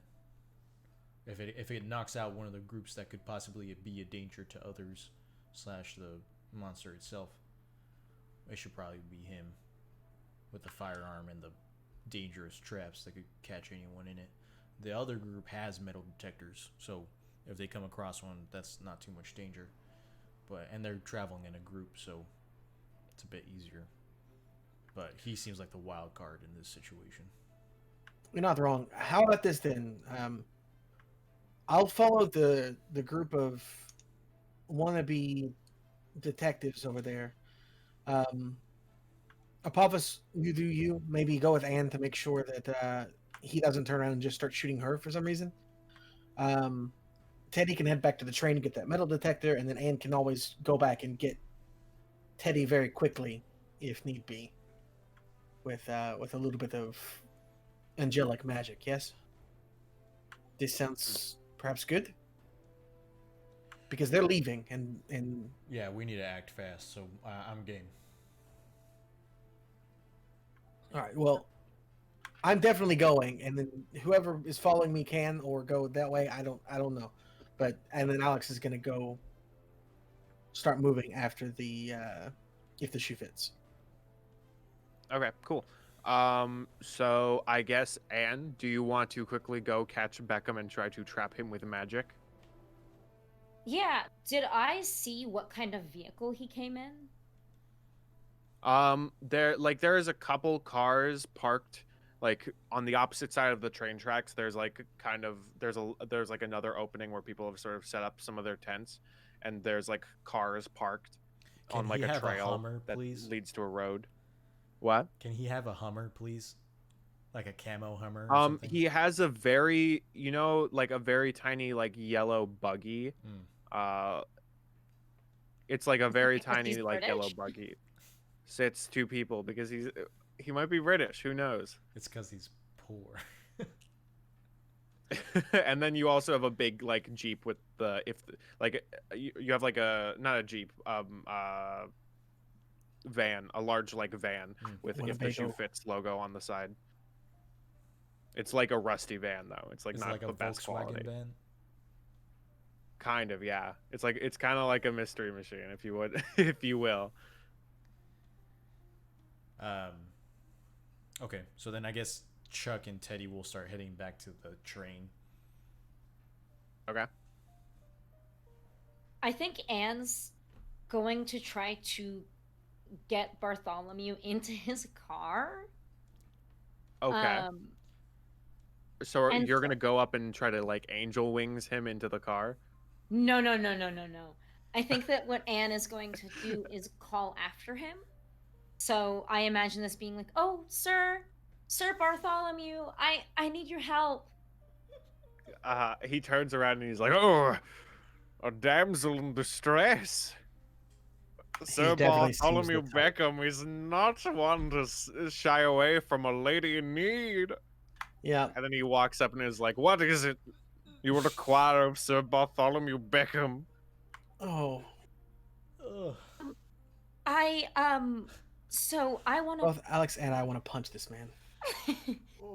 I want to participate in this too, but I'm out of ammo from my gun. Do you have any extra? Yes. A lady practicing her Second Amendment right. I hate this man. Could you check your car? Do you mind? I'll okay. happily pay you for it. Out of care, what ammo do you need? I think that I would look at whatever gun he has and ask for that ammo. Masha doesn't know anything about ammo, but she would be like, yes, she has whatever that gun is, and she wants that specific ammo. Okay, perfect. Can you roll me a manipulate person? Fuck. I mean, sure. Okay.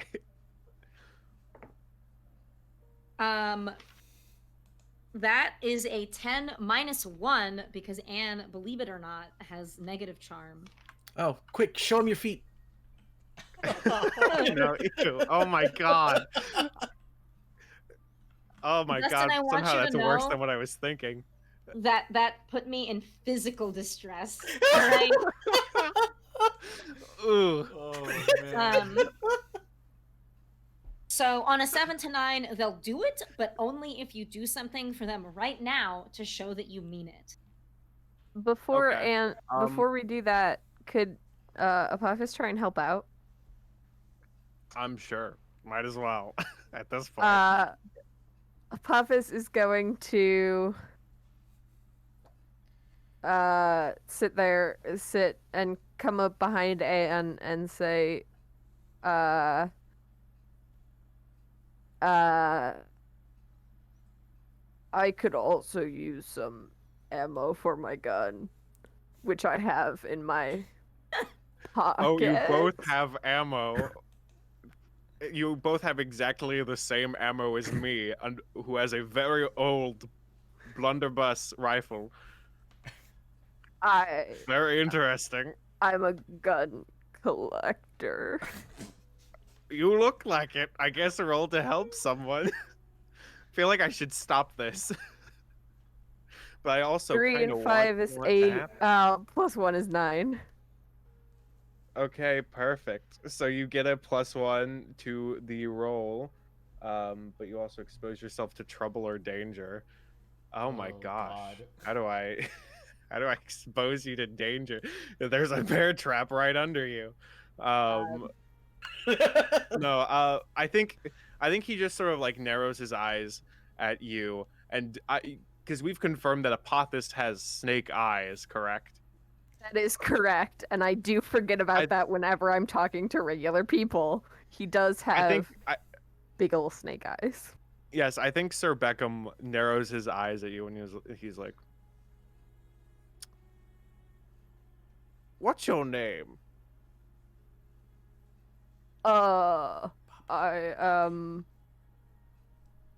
Apophis, of no relation to any sort of Egyptian snake god, though. And then he rubs his eyes and says, apologies for the appearance of my eyes. I have an eye infection. Why did Alex let them go off alone? Why did he do that? I don't know. Bartholomew's just sort of like he's super like he's like, "I've got my eye on you." I would say I have my eye on you as well, but they're flaring up so much I can't see much. Do you have any relation to? He looks at your feet and he's just sort of like, "What's your shoe size?" I told you. See, show feet. Says I don't.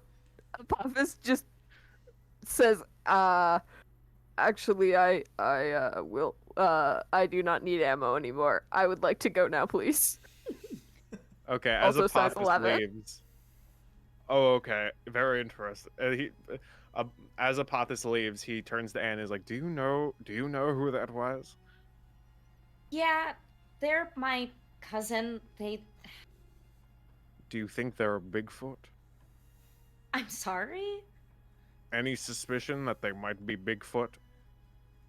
Anne is gonna look over her shoulder at this, like, very normal-looking human and be like, no, I've known them since we were kids, and I've seen their shoes. So, no. Could be some The Bigfoot rest of my magic. friends are getting far away, and I don't want to be out here by myself. Could I? Well, don't It's- worry. You have Sir Bartholomew Beckham to keep you company. Good job, Anne. That's Masha, not Anne, making, like, the gagging face. Anne wants Uh, to know. I know. Well, no, Anne can if she wants to. Bartholomew would probably not notice. He'd just be like, "Oh yes, she likes me." I'm like crawling in my own skin right now, by the way. Just this is good character, Chris. Wow. It's difficult to make a character that everybody like unequivocally hates. I would like everyone to use Bartholomew in all their future campaigns. I would like him to join the group. You say that as if That's I'm my not next gonna character. kill him at some point. That's my next character. That's it. I wish my superiors text me. They're like, "JK, please just end this guy." About Bigfoot. Anyway. Okay, Sir so Bartholomew. I'll get you that ammo. I really appreciate it. Thank you so much. Okay, and he walks over to his yellow buggy, and he like opens up the very tiny trunk, and he like has like just a whole bunch of like and like bags of like gunpowder and like little tiny metal rounds to go in his like musket blunderbuss thing. It's very unsafe what he has going on right now. Just bags and bags of gunpowder in the back of his car. And he's like, "Be careful. This is actively given to only the finest of hunters in the Queen's hunting army."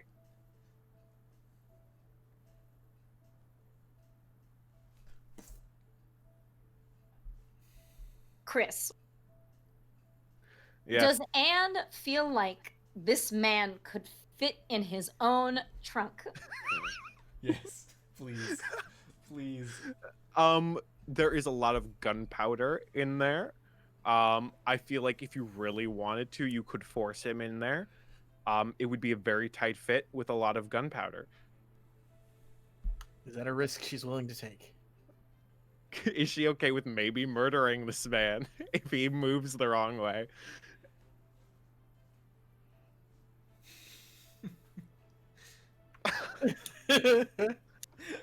I'm so glad I've made a character that is just so easily like, I feel like I'd be okay killing him. Okay, because Anne's plan was to trap him inside his own car. But if all of his stuff is in the trunk, I don't particularly want to roleplay like getting him into his own car in other ways based on the terrible, terrible vibes that he's giving Listen, off. you heard my tip. You heard my tip. It'll do it. It'll work. What was your tip? Do you really want me to say it again? I don't know. Oh my gosh. Oh my gosh. The information that Apophis is here, and Apophis can probably get him into the car in ways more suited for him. Apophis is still like a little bit away. I assume they didn't follow follow them to his car because he's now very suspicious of this person. That is fair. In a metagaming aspect, I am just trying to limit the number of rolls that I could potentially fail. You know what I mean? If I have to roll to get him into the thing and then also roll to like not get shot in the face and like also so let me think. From a metagaming aspect, Apophis can also perform the magic to trap him in his car. That's fair. Which also might make sense because Apophis has +2 magic, but I think Anna also does. Would you like to cast that spell, or would you like me to cut over to what Alex is doing with the shoe fits, and you guys can think about this deep quandary for a bit? Why didn't Alex? Alex is the best at magic. I have 3 weird. I think so does Apophis.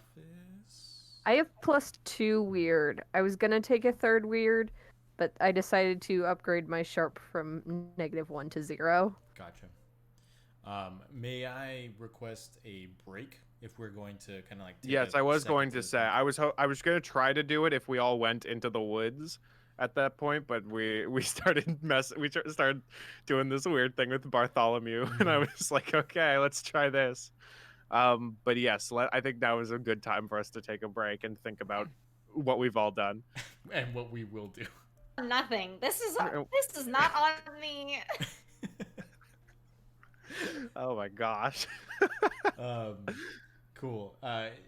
Everyone watching, thank you for keeping up with us. We'll be back in about 15 minutes. So we'll see you then. I think that will be, I want to say like 9:10, something along those lines. But we will see you then.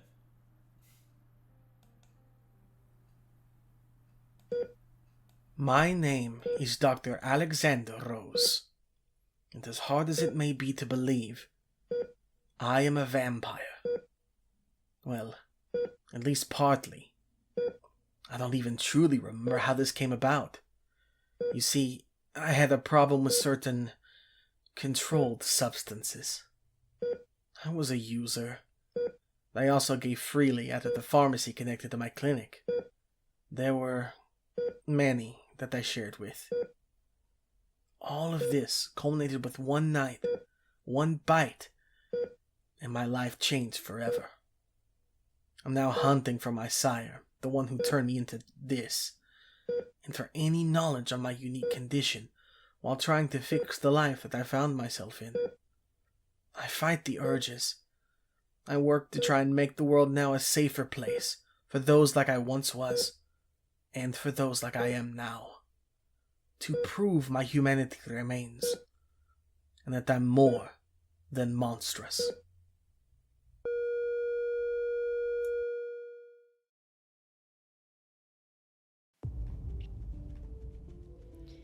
My name is Anne Darelay, and it's lovely to meet you.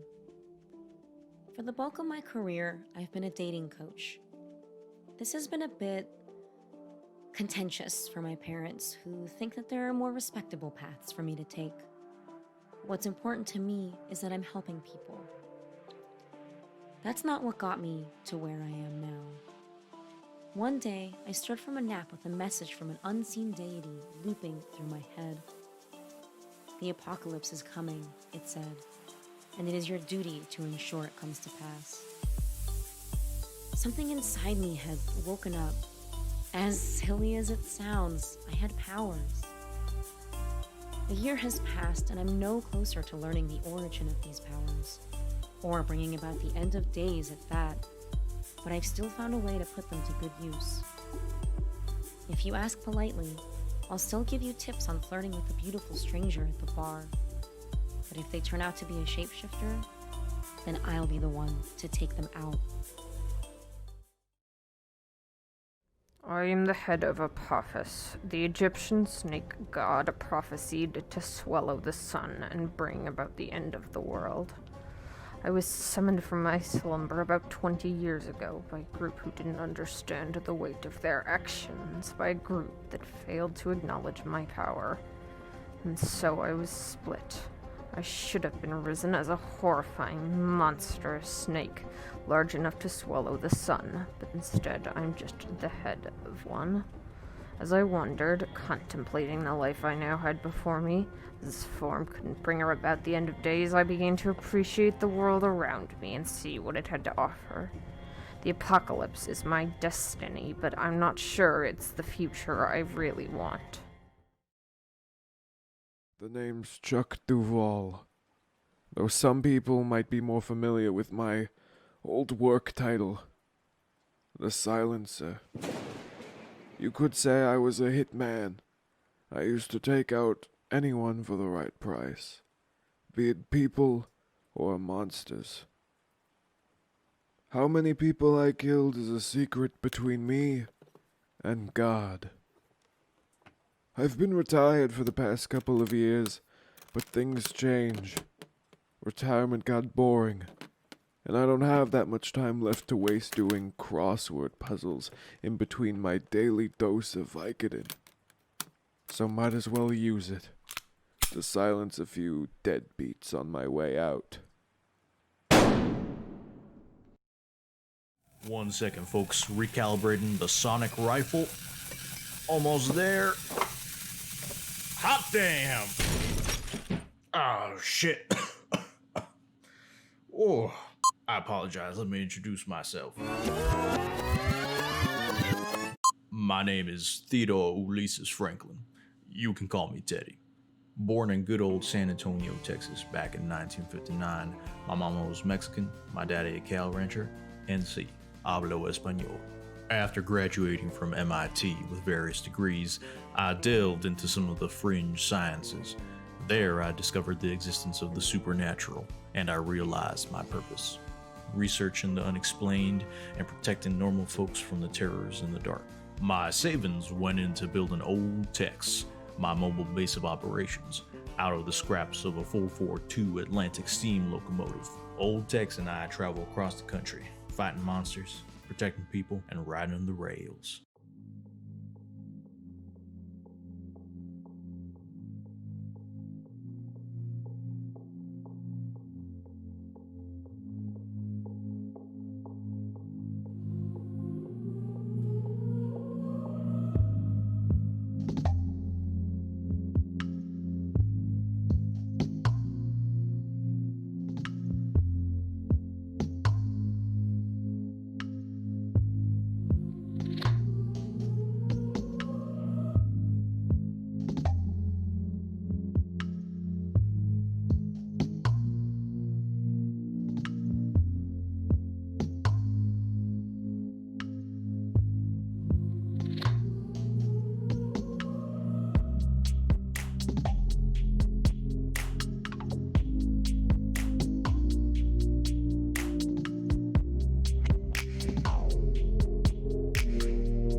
My name is Dr. Alexander Rose, and as hard as it may be to believe, I am a vampire. Well, at least partly. I don't even truly remember how this came about. You see, I had a problem with certain controlled substances. I was a user. I also gave freely out of the pharmacy connected to my clinic. There were many that I shared with. All of this culminated with one night, one bite, and my life changed forever. I'm now hunting for my sire, the one who turned me into this, and for any knowledge on my unique condition, while trying to fix the life that I found myself in. I fight the urges. I work to try and make the world now a safer place for those like I once was, and for those like I am now. To prove my humanity remains, and that I'm more than monstrous.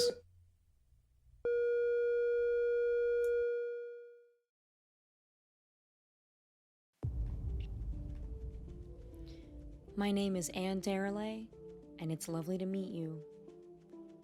For the bulk of my career, I've been a dating coach. This has been a bit contentious for my parents, who think that there are more respectable paths for me to take. What's important to me is that I'm helping people. That's not what got me to where I am now. One day, I stirred from a nap with a message from an unseen deity looping through my head. The apocalypse is coming, it said, and it is your duty to ensure it comes to pass. Something inside me had woken up. As silly as it sounds, I had powers. A year has passed, and I'm no closer to learning the origin of these powers, or bringing about the end of days at that, but I've still found a way to put them to good use. If you ask politely, I'll still give you tips on flirting with a beautiful stranger at the bar. But if they turn out to be a shapeshifter, then I'll be the one to take them out. I am the head of Apophis, the Egyptian snake god prophesied to swallow the sun and bring about the end of the world. I was summoned from my slumber about 20 years ago by a group who didn't understand the weight of their actions, by a group that failed to acknowledge my power. And so I was split. I should have been risen as a horrifying, monstrous snake, large enough to swallow the sun, but instead I'm just the head of one. As I wandered, contemplating the life I now had before me, this form couldn't bring about the end of days, I began to appreciate the world around me and see what it had to offer. The apocalypse is my destiny, but I'm not sure it's the future I really want. The name's Chuck Duval, though some people might be more familiar with my old work title, the Silencer. You could say I was a hitman. I used to take out anyone for the right price, be it people or monsters. How many people I killed is a secret between me and God. I've been retired for the past couple of years, but things change. Retirement got boring, and I don't have that much time left to waste doing crossword puzzles in between my daily dose of Vicodin. So might as well use it to silence a few deadbeats on my way out. 1 second, folks. Recalibrating the sonic rifle. Almost there. Hot damn! Oh, shit. Oh, I apologize. Let me introduce myself. My name is Theodore Ulysses Franklin. You can call me Teddy. Born in good old San Antonio, Texas, back in 1959. My mama was Mexican, my daddy a cow rancher, and sí, hablo español. After graduating from MIT with various degrees, I delved into some of the fringe sciences. There, I discovered the existence of the supernatural, and I realized my purpose: researching the unexplained and protecting normal folks from the terrors in the dark. My savings went into building old techs, my mobile base of operations, out of the scraps of a 442 Atlantic steam locomotive. Old Tex and I travel across the country, fighting monsters, protecting people, and riding the rails. Me. Oh, we're back. Yes, we're back. And we were just talking about our favorite NPC. Guys, poll in the chat. What is your guys' favorite NPC? We've got Kathy Mulligan, the Scream Queen. Scream and, Queen. We have John. We have John the leader. We have Zeke the tech guy, and then we have Sir Bartholomew Beckham, the ladies' man. Mm-hmm.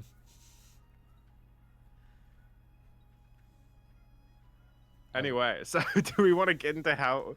Do we want to go to Alex as they are following the Shoe Fits gang into the woods? Sure. If that's Okay, if that is cool. your decision. Yes. All right. We will do that real quick.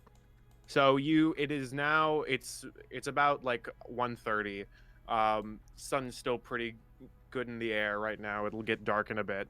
Obviously a bit being like 5 hours, right? But anyway, so you are walking through the woods.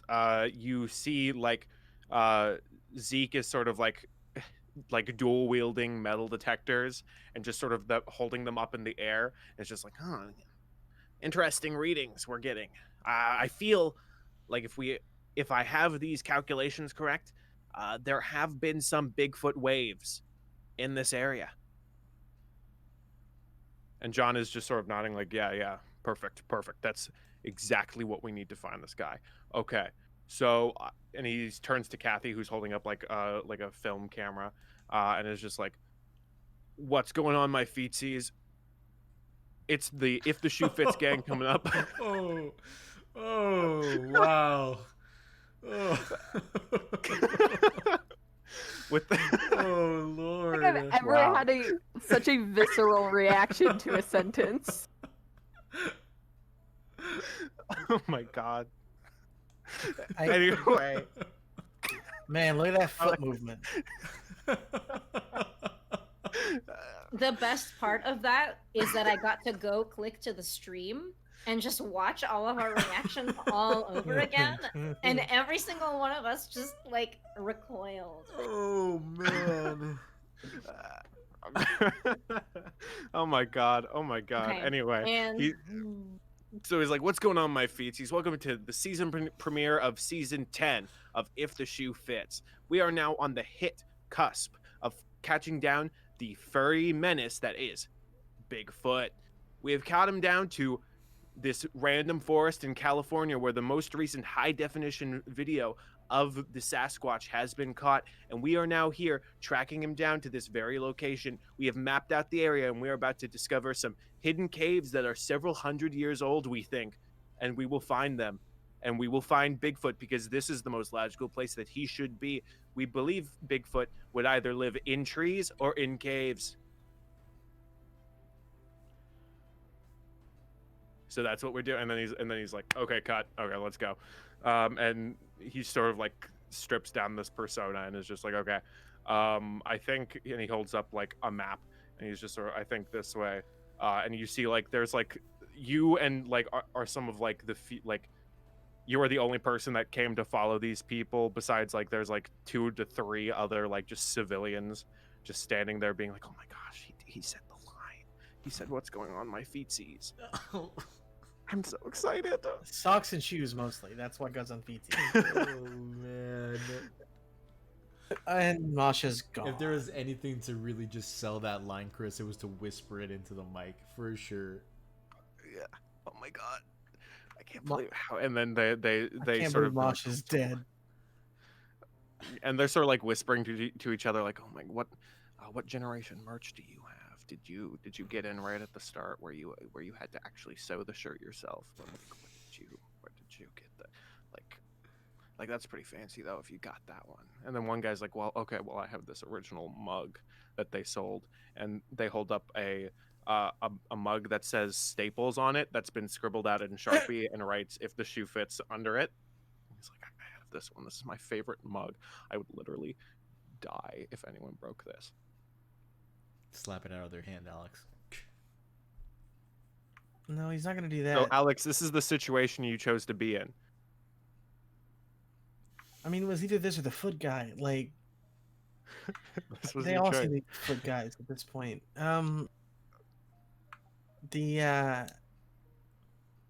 Okay, so no offense, but saying that they live in trees or caves basically just means they certainly live somewhere, right? Like, where did the video happen?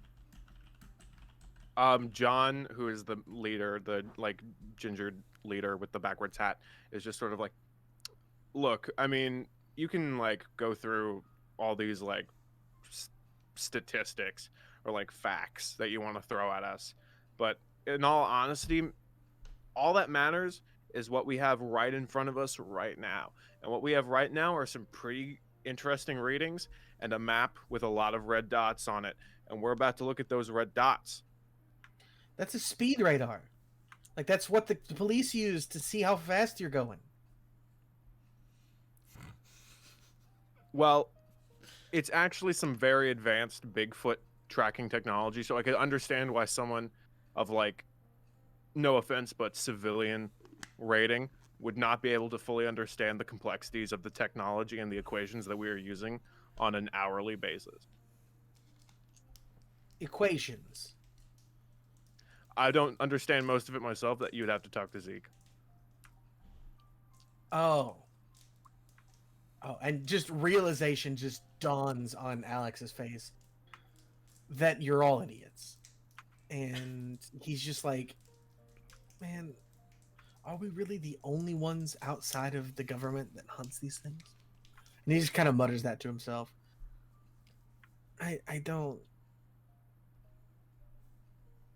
The three people who are also like fans are just sort of whispering to each other, like, "Oh, did you? I think they. Oh, gosh, did you see some of the code that was leaked on Reddit?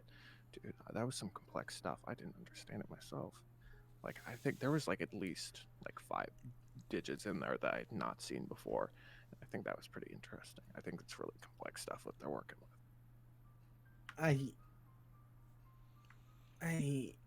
Can they please have like a decoder ring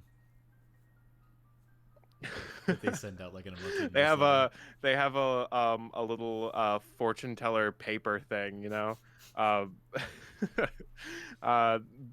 Like, yes, they have like they're opening it up and like, oh, interesting. It looks like Bigfoot is that way, and then they sort of keep walking off to the fireplace. Anne, do you have any solution to the Beckham problem, or you, or would you like some more time to think it over? Okay. I think that Anne, with the position that she is in, would try to go with her initial plan of barring like this whole park from Sir Bartholomew. Because just like running through things in her head, she's not ready to kill a man, even though he's testing her patience. And I think that this is just the simplest way. Okay, so you were trying to cast a spell to block Beckham out of the entirety of the forest. Yes. I don't know. I don't know. I feel like I need to consult my fellow keepers about how that sounds, because I don't know if I feel like I don't want to set a precedent of, yes, you can block people out of entire areas of land. Well, I mean, I'm imagining it wouldn't be the entire forest, but maybe like I saw the map that I hope I saw the map that Teddy had pulled up Yes. from the files. Big brain stuff happening over here. And I would try to bar like maybe an area, like a big enough radius around the sighting spot. So he might be able to go into the forest, but not like all of the way. And maybe what we can determine is like how big that radius is. Okay. Because I also realized that if I trap him inside his own car, he could just drive around the forest, and I feel like that's not good for anyone. Not if Ah, he's in imagine his that. truck. He's off-roading his very explosive-filled car. Yeah. Oh my gosh. I just didn't want to give you that, you know? It just seemed like a bad idea. I probably wouldn't have thought of it, but I really like it. I Yeah. wish I did. But anyways, so I guess if everyone is okay with it, we can do that. We can do magic. But yeah. The alternative is that if I want to bar him from the entire forest, you could make it a big magic, and then you would tell me what it would require. But Yeah. that's up to you if you want to look at that list and see if there's anything that would make sense. But I'm happy just barring him from like Well, a central mile radius or something. technically, the keeper could just give you requirements. It doesn't necessarily need to be big magic requirements. That's fair. No, you're right. Okay. So there's like a Oh yeah, right there. it requires weird materials, or it takes longer. Yeah. Stuff like that. Right, but the big magic requirements will Yeah, that's slow it down, right? that's like Probably. days. Yeah. Like if I need 13 people to help me, that's kind of like, well, okay, not gonna do that. Okay. I think what I'm going to say is I will let you roll like just normal use magic to try to I guess to try to block him out of the specific area of the woods. I think maybe what I will say is the spell would require for something this big to do. I guess my thought is you have to draw an arcane symbol on him as sort of a thing of like to stop him from the woods. I don't know if everyone's like, that's whack, Chris, you've just pulled this out of nowhere to stop me. But so I think I would ask that you do that you try to act under pressure to try to like get like quickly like just draw on his back or something to put on this symbol, and then use magic to activate it. Okay. Okay. Okay. Okay. So first, act under pressure.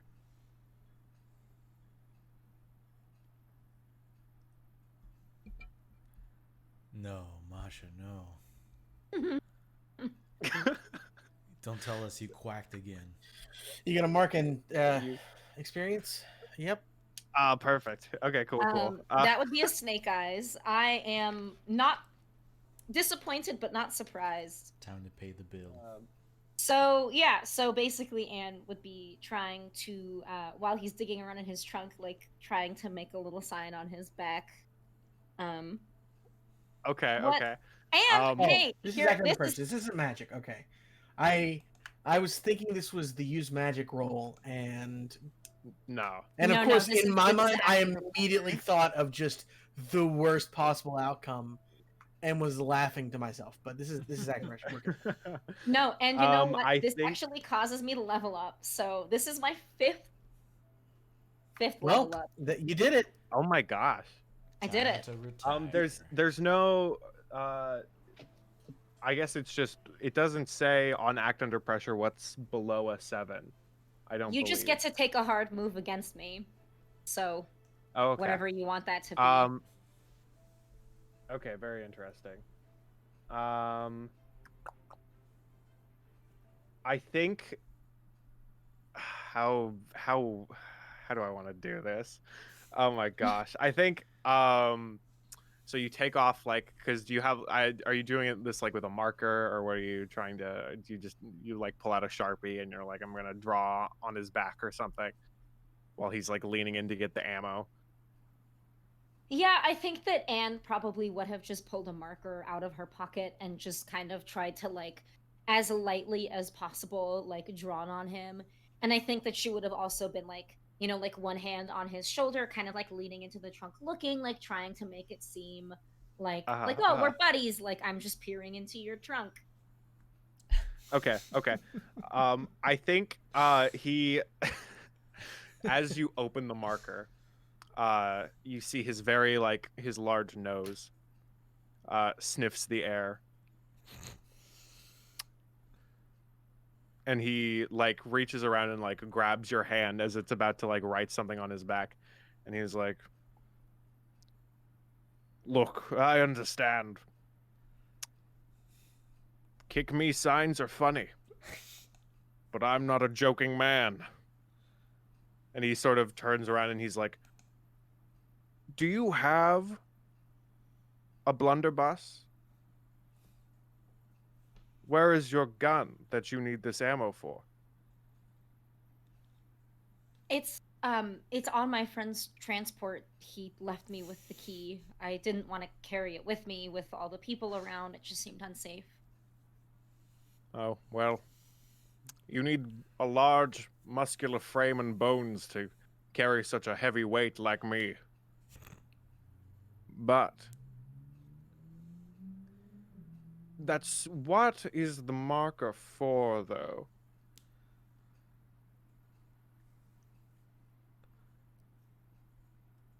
I was going to draw a protective symbol on your back. Now, Oh, don't you're a laugh. hippie. No, no, no. I'm a witch. I am laughing. He's not laughing. I am a witch. I just didn't want you to get hurt out there. You seem like you're really gung-ho. As you say, you are a witch to this man. He very quickly backs up and raises his gun towards you. And he's like, "I am a good Christian man. I will not have any witches here vexing me, trying to, what, protect Bigfoot. I knew. They laughed at me when I said Bigfoot was fraternizing with witches. That was the only way I told them that he could get from the African jungles to America so quickly, besides boats. That may or may not be fishes. But I knew all along witches." What happens? And so now you have We- this very large man with a gun in your face. Oh man, First of all, yikes. the Crucible meets Macbeth. So, as a reminder, I do have a move called Soothe, and I think that Yes, Anne would try to The calm this bane of guy my down. existence. Yes. Okay. Again, it doesn't convince him of anything. It just chills him out. Okay. I think okay. Anne, in a calm voice, would say, "No, no, I'm not a witch. That was silly of me to say. I'm a little bit of a hippie. I saw a symbol in a book that was supposed to be protective, and I thought that it would be cute to draw it on someone and see them walk around with it. You just seemed like a good person to write it on. You seem so noble and wise." He lowers his gun a bit and he's like, "I am of all those things. Very wise."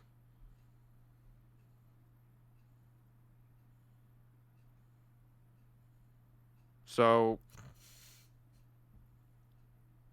cool seeing you. So are you telling me you don't have a blunderbuss?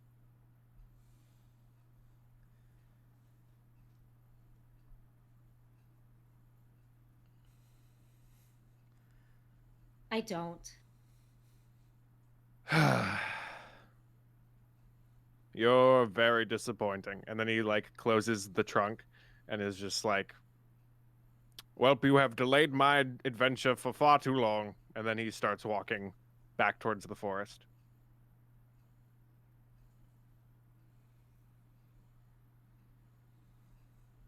What is Apothis and Teddy up to? Oh, did the Apophis come with me? Well, Apophis is kind of by Anne, And Oh, okay. Okay. Apophis is like Apophis- watching from afar. yes, seeing him start to walk away from Anne, uh, is going to try and use magic to kind of trap him within this clearing. Okay. So okay. instead of barring him from the forest, he's gonna like try and trap him in the clearing. Okay. I'm debating whether I should apply the same effect to that. That you need a symbol on him, but I feel like I kind of just want to see if you'll do this. Um. ba-ba-ba-ba-bam. Masha, I would be so interested to see your deception rolls in a D&D game. Just like absolutely just would love to watch it at some point. See how they turn out. Okay, I'm going to say that for Apophis, since this is technically like, I guess, because we've agreed that like magic comes from a source, I'm going to assume Apothis's magic comes from a slightly different place than Anne's. And so Yes. I'm going to say that for this spell to work, Apophis is going to have to chant and do gestures with this. Okay. And therefore he will see you doing this. So that's the situation. So yes, you can cast magic, but he will see that you are chanting something, whether it be an Egyptian or not. You may choose. It's almost certainly going to be an Egyptian, and Apophis is going to go for that. He doesn't care if Okay. people think he's weird. This guy already thinks he's weird. And that's a 4. Oh wait, no, +2. That's a 6. Oh my God. That's Okay. no better. Can Anne Okay. help? Sure, if you would also like to join into the chanting. I think that the way that Anne would help is Anne and Apophis have cast spells next to each other and together before, and Anne would definitely like see what Apophis is doing from a distance and probably like know what it is, right? So just like kind of join in. Mm-hmm. And why Okay. not roll more dice? I just saw Okay. Dustin's comment on May chat. I help out? Yes, you may. Yes, you may roll to help out with your duck dice. I don't. Only Du- one of them Duck is a duck. dice and dynasty. Yeah, Okay. I don't think. I don't know if the audience saw, but I have new dice and they all have little ducks in them and they're real cute. Okay, that would be an 8. So my help grants Apophis a +1, but I also expose myself to trouble or danger. Okay, so it is going. So that brings it up to a 7, correct? Mm-hmm. Yes. Okay, so it works it works imperfectly. Choose your effect and a glitch. The keeper will decide what effect the glitch has. I think what is going to happen is it is going to be. I think it's going to be. It'll have a short duration to it. And so did we decide Anne was also chanting along, or is it just like spell increase your magic? I think that Anne would probably also be chanting because she would understand and have helped Apophis cast spells before. So I think it's gone both Okay. ways. I want to say that Apophis has helped Anne with her magic, and it has happened. Anne has helped Apophis with their magic. So Okay. So you sort of cast this spell, and it's sort of, you see like a rippling effect sort of around this area. That sort of like as you can see Apophis, because it's your magic, you can see that this is like, okay, I have effectively trapped this person. And then so sorry, I'm doing things. I'm checking notes, or I'm playing music. Ba ba ba ba ba ba ba ba ba ba. Okay. So anyway, so you've effectively put up a barrier that Bartholomew cannot get in, and he sort of stops as he hears like Anne and you chanting, and he sort of looks back and he's just like, "Frickin', I thought, are they a witch?" And he just sort of stands there contemplating that for a bit. Okay, so I guess let's cut over to what Teddy is doing, while while he's contemplating that. Teddy, what are you up to? I'm assuming Chuck and I have come back to to old Tex. Teddy Chuck is there. would head back to the to the workshop. Excuse me, and begin using his fabrication workshop to create a metal detector, and if possible, I think Teddy would also want it to be able to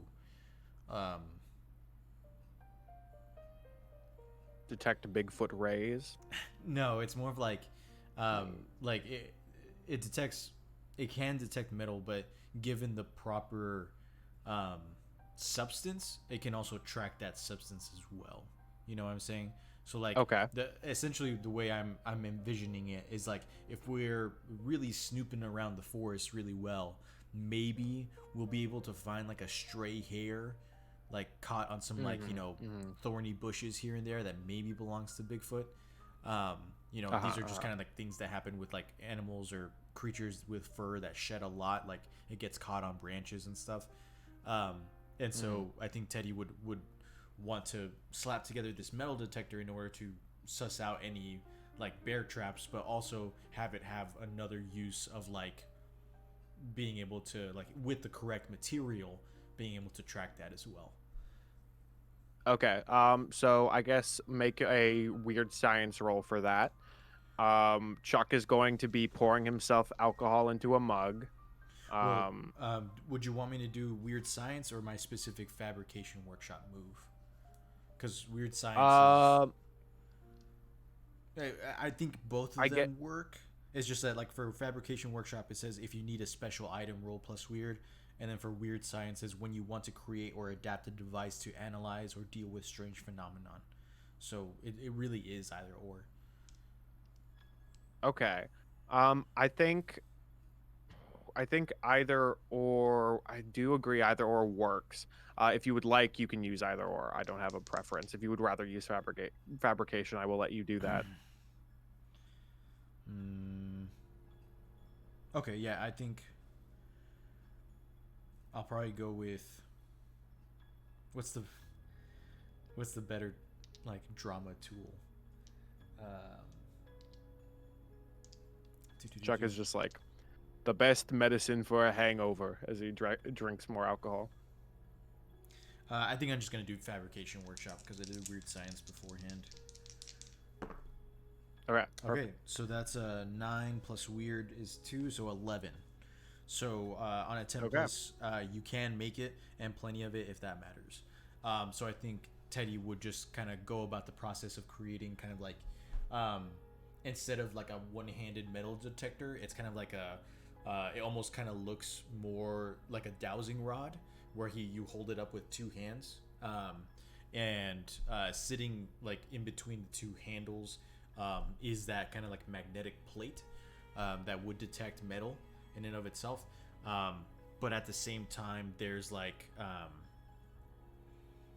surrounding the metal plate is also kind of like air filters with sensors inside, to where if I find the correct substance, I can kind of like tune it in with the sensors, and the sensors will be able to sense or like track, arguably, that same substance, like a piece of hair or something along those lines. And it's just kind of like this. It's not pretty, but it's, you know, you just kind of like hold it up and like scan it around. It almost looks like a small little like handheld satellite dish. Okay. But essentially, it's not supposed to give me like accurate readings. It's just supposed to beep, you know, when metal is nearby, or if I'm pointing in the right direction of the hair. All right. Cool. Perfect. So yeah, you get that all set up. Chuck is just like sitting down and he's drinking. As you like walk out, he like claps and is like, "Good job, yeah, you did it." I don't know, it's just I'm being positive. Thanks, Chuck. I appreciate it. Listen, are you gonna be okay in here while we're chasing down this Bigfoot? I feel a little. I mean, I don't know. A part of me is really tired, a little bit drunk, a lot hangover. Do you want me to set you up with one of the cabin rooms so you can sleep? I could use some sleep. I am, yeah, preferably I'll sleep. If I'm here, I'll just start thinking to myself, and I'd rather not. Sure. And Teddy's gonna go to the rotary phone and dial in a specific coded number, and then the panels begin to fold in and out until there's a 10-foot by 10-foot like little nook that room essentially that Chuck can enter in and find a bed inside. Okay, cool. And Chuck takes a little nap. And sweet sugar plum fairies take him off to slumber. Like literally, Cool. because if so, we need to stop them. I was gonna say. We need to stop. Oh Come no! on, man. Ah, guys, I've accidentally turned this into a whole different thing. Oh no. Anyway, so okay.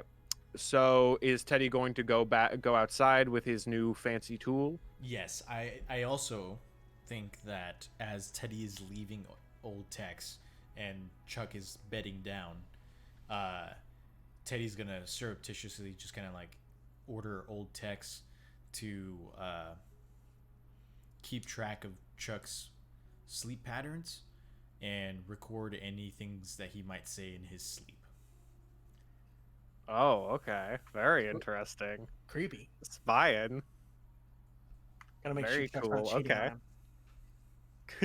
Chuck starts talking about another old man. Daddy's like, "What the fuck?" Oh my gosh. I ain't nobody's side piece. Oh my god. So Teddy, as you leave, you walk back out to this clearing, and you see, you walk upon this image of Sir Bartholomew Beckham, like walking to the edge of the forest, and then like he like tries to walk, and he instantly like hits something invisible and like falls back on his back, and is just like, "Ah, yes, my old enemy, the wind." And he stands up and he runs at the wall, and he gets knocked back again. Teddy's gonna. And so you see Anne and Apophis just sort of standing there watching this, I guess. I'm guessing that y'all have something to do with this barrier.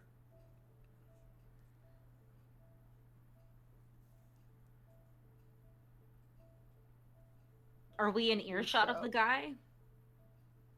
I think you are like on the opposite side of the railway, so you are far enough away where he probably is not. He's too busy trying to like force his way onto the wall. I think we've left Alex alone with all the fanboys a little bit too long. We should probably get moving, but yeah, this was us. Apophis, is it gonna hold, or how's it looking? Probably not for as long as we would like, but it appears to be holding for now. Fair. Well, All right, and how do you want to do this? You want to take both of us at the same time? Take one of us one by one? well, I can try to take you both, but I can't promise it's gonna go well. Let's do it. You also Against- can't promise it'll go poorly, so. That's true. Duck, True. duck, Let's make duck, the roll. Duck, duck, duck, duck. Duh, duh.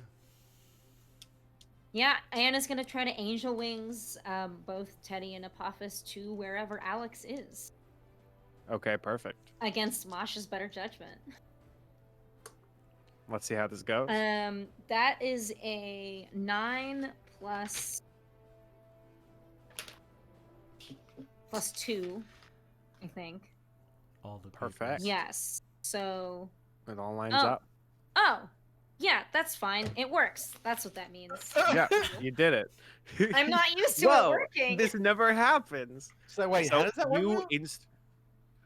So you like grab onto Apophis and It's- Teddy, and you sort of and you blink out of your reality for a bit, and then pop out next to it. So I guess you pop next to Alex, and meanwhile, all these normal people turn and like jump, and they're like, and Zeke is like, what? What's going? I didn't detect any signals.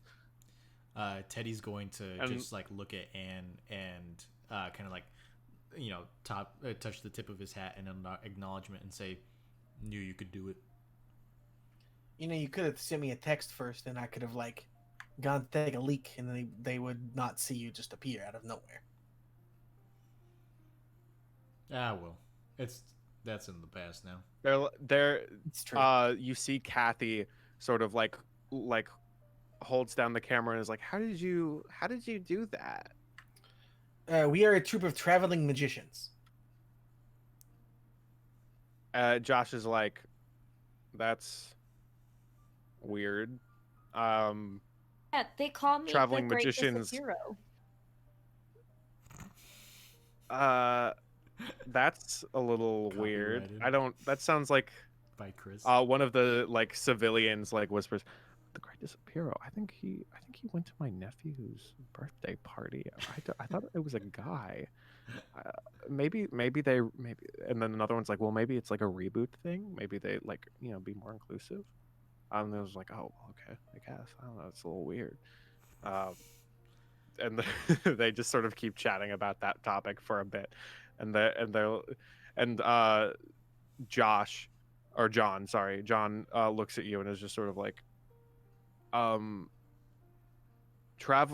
group of 5 or 4 traveling magicians, one dressed up like a cowboy, the other one in medieval attire, and one dressed as a doctor. We're themed Yes. for different birthday parties. Apophis is kind of, they're just like, and a normal guy. Yeah, Interesting it's eye not often. contact. Well, they're Not often is Apophis the normal guy of the group. They are our manager. Yeah. Okay. Do you Listen, got like a We website? came out here because we wanted to check out the Bigfoot, but you had cameras, and so we thought, hey, maybe big break and stuff. But sorry, we should have said something. Oh, okay. Freeloaders. I get you, trying to piggyback off the success that I've built over the 10 years I've run this show. You got it. I'm feetsy now. Okay, just stay out of my way. And then they walk forward. Weirdly enough, as we talk about the Great Disappearo, we walk up to a campsite that's sort of been like trampled, but the fire is on, and sitting there is an older gentleman in a tux wearing a red bedazzled vest and a top hat on, and he has a button on his lapel that is a top hat with rabbit ears sticking out, and he's roasting a marshmallow over the fire. Does he look familiar? I don't know if that's canon or not. Maybe.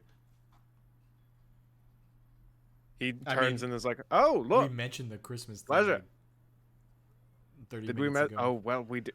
Because Well, you Chuck's could have. hung over it. Well, that could have just been a Christmas thing. Like that's just what you guys did for Christmas. But anyway, so this guy looks up and is like, "Oh, hello! I didn't expect to see people out here." And he sort of stands up and he like holds out his hand. "Hello, name's Atticus Campbell. Pleasure to meet you all." Yes, you too, Mr. Campbell. Thank you. People may know me as the Great Disappearo from birthday parties of the like. Oh God. And the If the Shoe Fits gang just sort of like looks very confused, and they're like, "There's 2 of them?" I just love how Chris shoehorned this one NPC just to throw away Masha's entire argument about being the greatest spirit. No, What? I had planned him to be here, and so the fact that you No, it's mentioned just him, me picking wrong. That's what happens when I try I to be really. funny. Anyway, it's and so everyone is just sort of like very confused, and he's like, "Okay, weird bunch. Well, Mr. Now Campbell, goes." what are you? Are you here looking for Bigfoot too? Bigfoot. Yeah. Why would I be here looking for Bigfoot? What are you doing here? I'm looking for some old boys of mine. Seem to be running around doing nonsense. Boys? My boys. Like your children? I'd like to think of it as such, but no, we just go, sometimes me and the boys go get some sarsaparilla down on the Saturdays, but, I find that usually they're very kind to get some sarsaparilla with me on the Saturdays. But this one group of boys is, for whatever reason, not coming on the Saturdays, and that's just no good for old Atticus Campbell. And so now I'm trying to find them, wrangle them in. And you were looking in this forest because... Oh, I smelled it. Well, your marshmallow is on fire. That could be what you're smelling. He looks and he blows it out, and he's like, "Oh, well, too bun for my taste." And he sort of throws it to the side, and he pulls a marshmallow out of his pocket, and puts it on his skewer. You notice his skewer is a tacky plastic magic wand that he's holding over the fire. It looks like it's going to melt. Yeah, that's not healthy. I would like it to be known that Anne is super bummed when Atticus throws away the marshmallow. Yeah, so is Alex, but then he remembers. Oh, I'm sorry. I didn't know.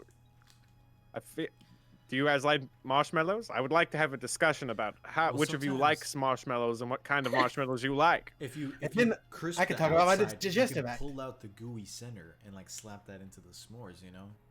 Even if the outer layer of the marshmallow is burnt, you can just. Yeah. Or just eat the Good. burnt The inner part, layer people. is infused with plastic. I don't. There's no winning here. It's all bad. Anyway, he looks around and he's like, "Where did I found this disheveled campsite, though? Decide to light the fire, roast some good marsh, if you know what I mean." Does this campsite look familiar? Is this the campsite from the video? Yes, this is the campsite from the video. It looks like they left in a they were scared. You see the table that's been knocked over and the tents have been crushed and stamped down. Ooh. Then I think Teddy would want to make an investigative mystery roll, specifically looking for through the bushes that the Bigfoot had run through, hoping to find some sort of material left behind, whether it's hair or skin follicles or something along those lines that he could put into his machine. Okay. Okay. While you do that, the if the shoe fits gang are just sort of walking around.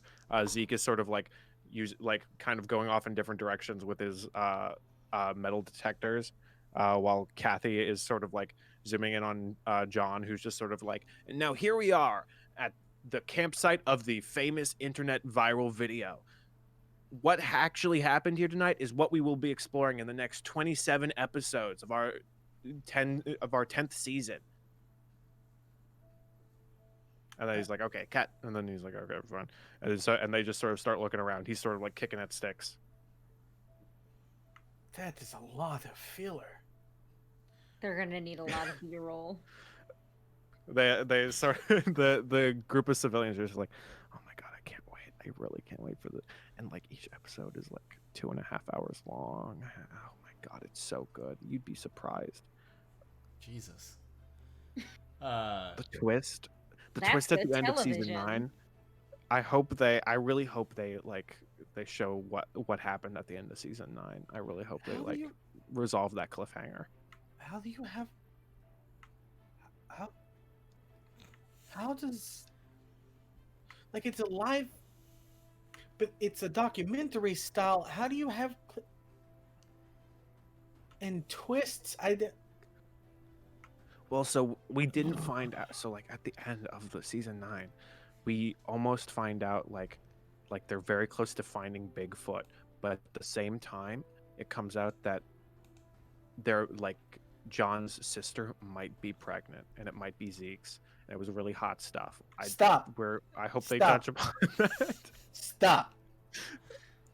Stop. I am not But meanwhile, Chuck. but that really messes not- things up. Chuck. Chuck's not here. Stop. Chuck's not here.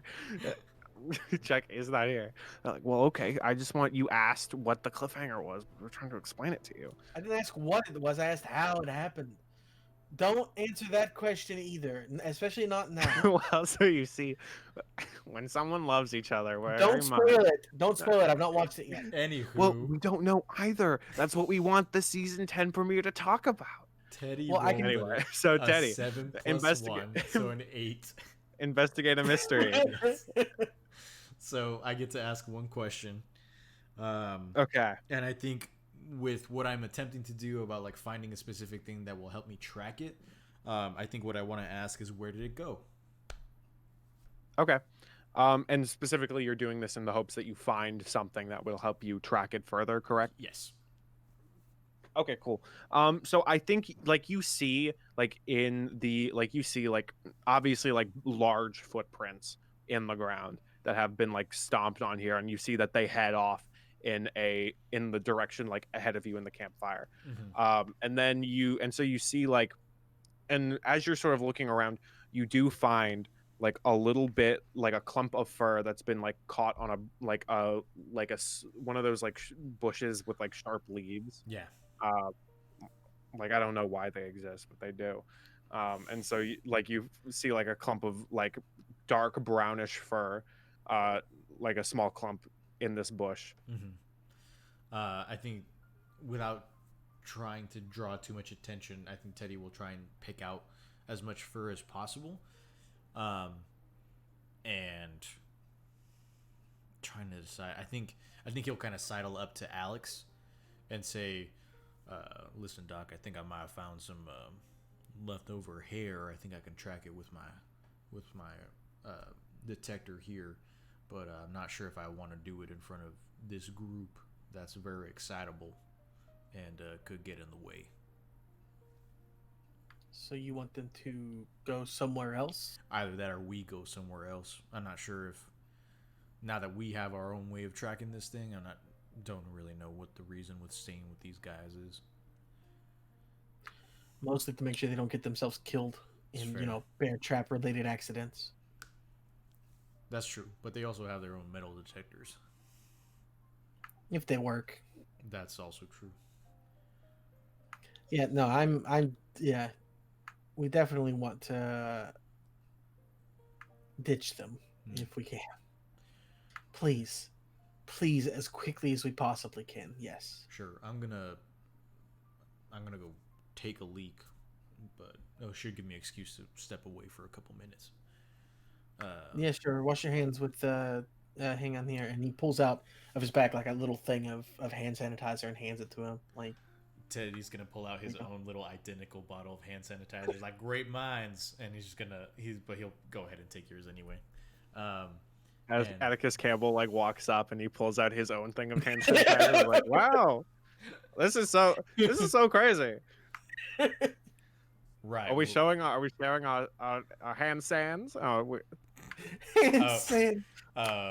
First feet, now hands. I All was right. just borrowing one because I was gonna take a leak, so I'm gonna go do that by myself. okay. Well, if you need more, I have your back, old friend. Old friend? Sure. Mr. Campbell, right? Yes, Teddy, right? Yeah. we Okay, are are we deciding that this like Christmas special like we all thought was like a dream or something, or like are we making it canon? Oh no, I winter don't one care. shot. I mean, you can believe whatever you want. I'm not. I say we just make it canon. Okay. Like, there's no reason not to have it be canon. Yeah. Atticus is just creepy. Sure. But yes, I think Teddy will step away, like maybe a good 20 feet away from the campsite, and probably stand behind a tree and just begin to feed in the hair into the machine, and it begins to kind of like cycle through the filter, and hopefully, he just kind of like begins to kind of like pan it around to see if it beeps in any direction. Okay. So you do like, as you're sort of like holding, like moving this dish around, you do like start getting a little like, did you design it to beep, like vibrate? What is like? I would say I said beep in the beginning, so we'll just stick with beep. Yeah. Okay. So so as you are moving it in a direction, you do like hear like a very light like beep, like start like slowly like beep, like it, like from what you understand of how you built this machine, it's like, okay, it's far away in this direction. Mm-hmm. Gotcha. I will make a note of that direction, and then kind of like maybe like saddle the dish on my back and head back to the group and kind of like corral my teammates and say, I've got a direction we can start heading in if we want to break off. As you are like you're sort of speaking, and like the other group of like weirdo, like I guess normal people, quote unquote, are talking, and sort of, and John sort of like turns on the camera and is like, okay, the only piece of evidence we have is the footprints leading off this way.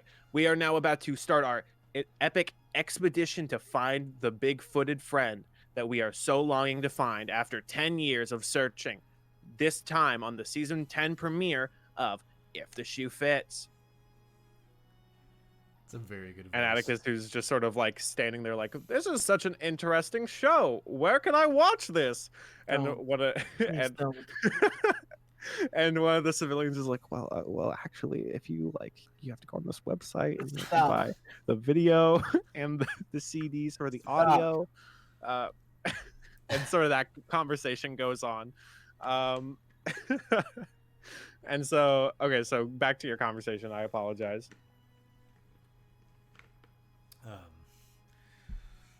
Teddy's gonna look at Apophis and Anne and Alex, the three A's, and essentially just say, what do you think? Do we stick with these guys to make sure they don't get hurt, or do we just? I mean, it'd be faster if we did it ourselves. You can call us when your car breaks down because we're AAA. One of us can lift the car, one of us can teleport you away, and one of us can make sure nobody's dead. We're team at. You've heard of AT-AT? No. Cat. Ooh. Do we? Could be attack ATAAC if we include Chuck. Cat attack. We protect. Yeah. We attack. Attack. Most importantly, cut us some slack.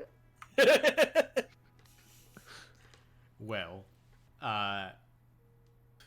Most importantly, Anne rolls like a quack. Teddy's going Quack, to he's just gonna look at the rest of them and say, my vote is to break off. I think we should try and be as expedient as possible. It's gonna get darker sooner rather than later, so we should probably just take care of this as best as possible, as fast as we can, if we can.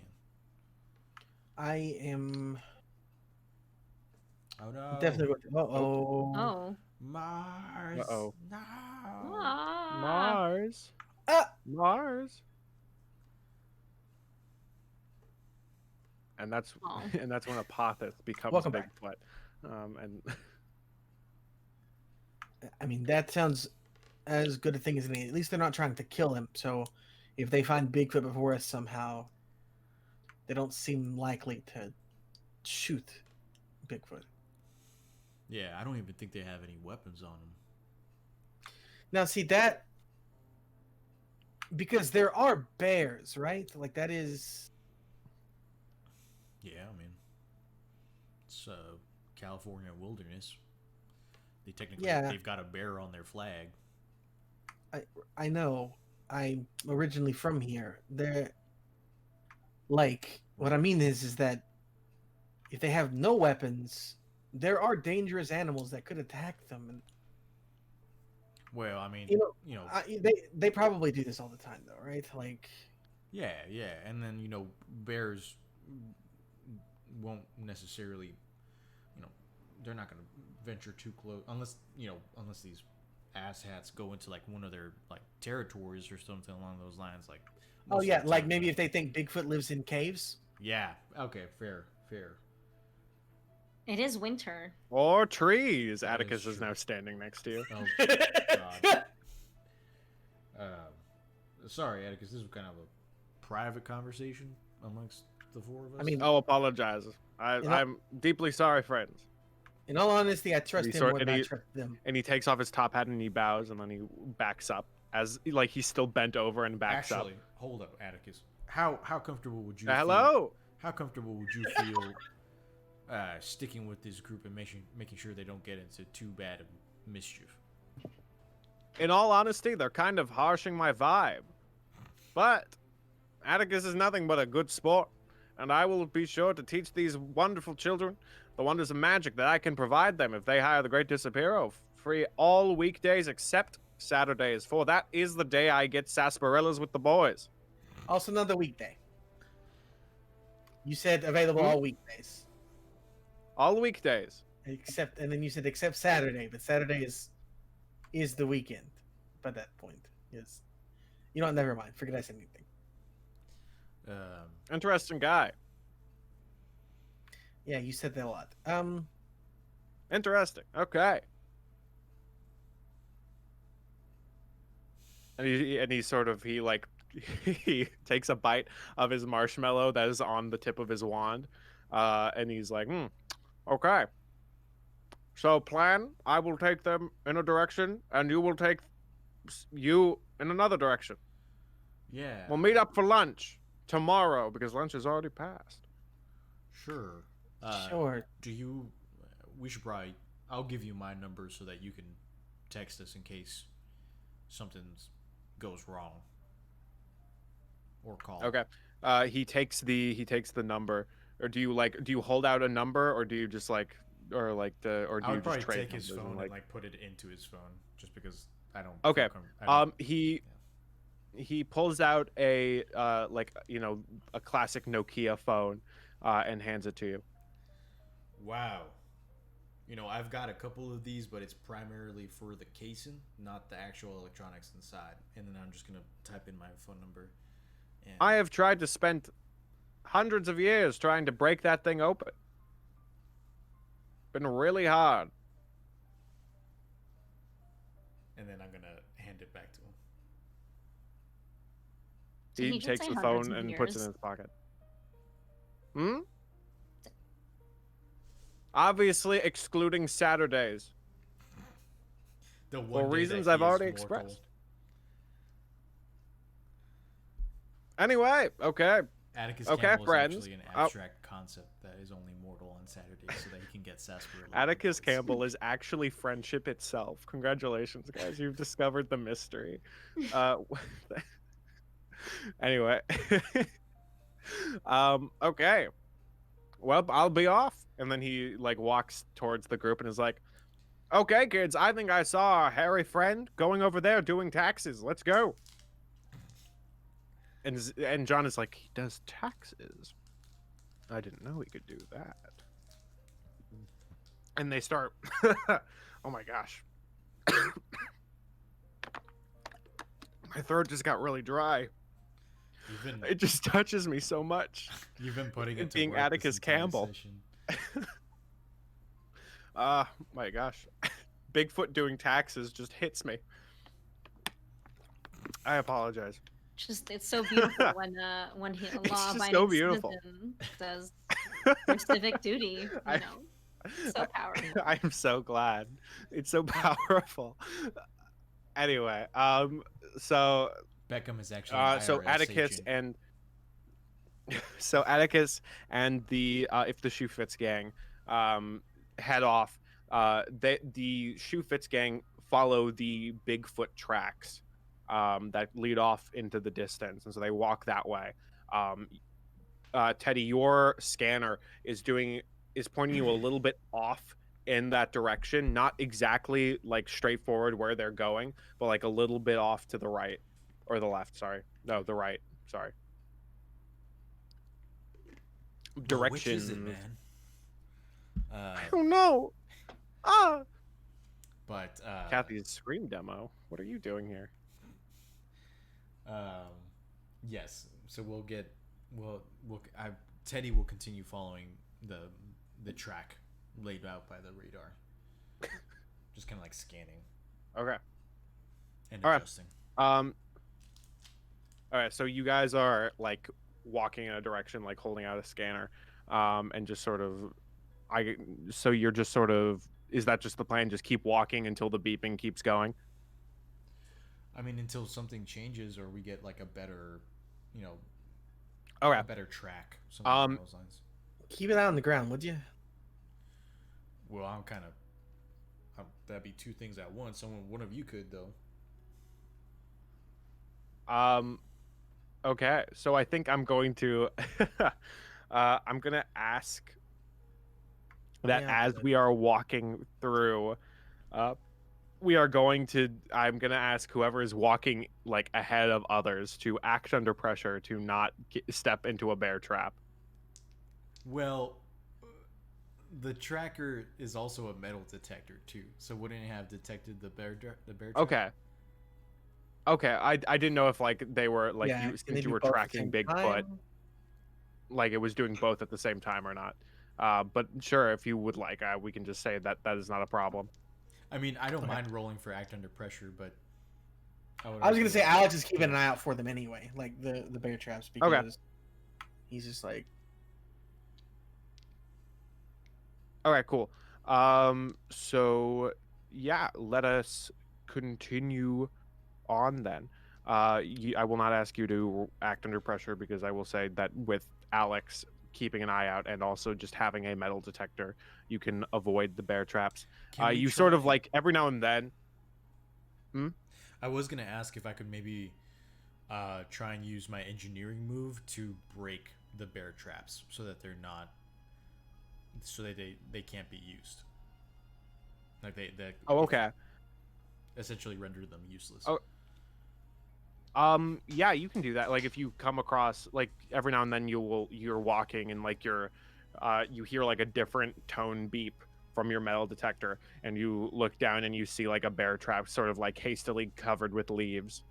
If you want to try to roll something to disarm it without crushing your hand. Yeah.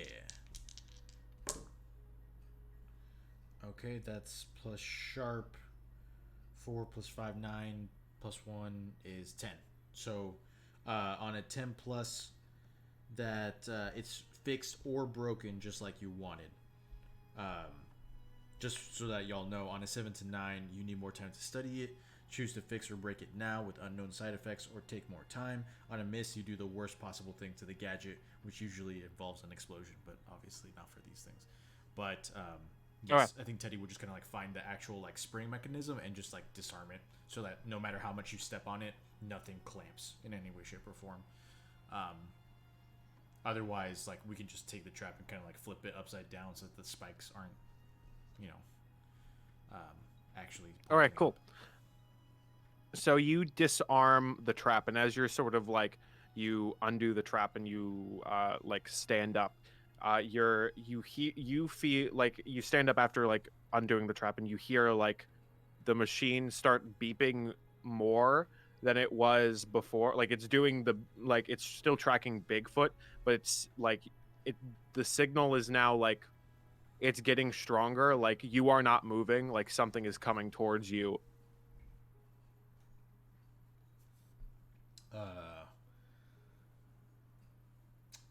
What does that beeping mean? I think something's coming towards us.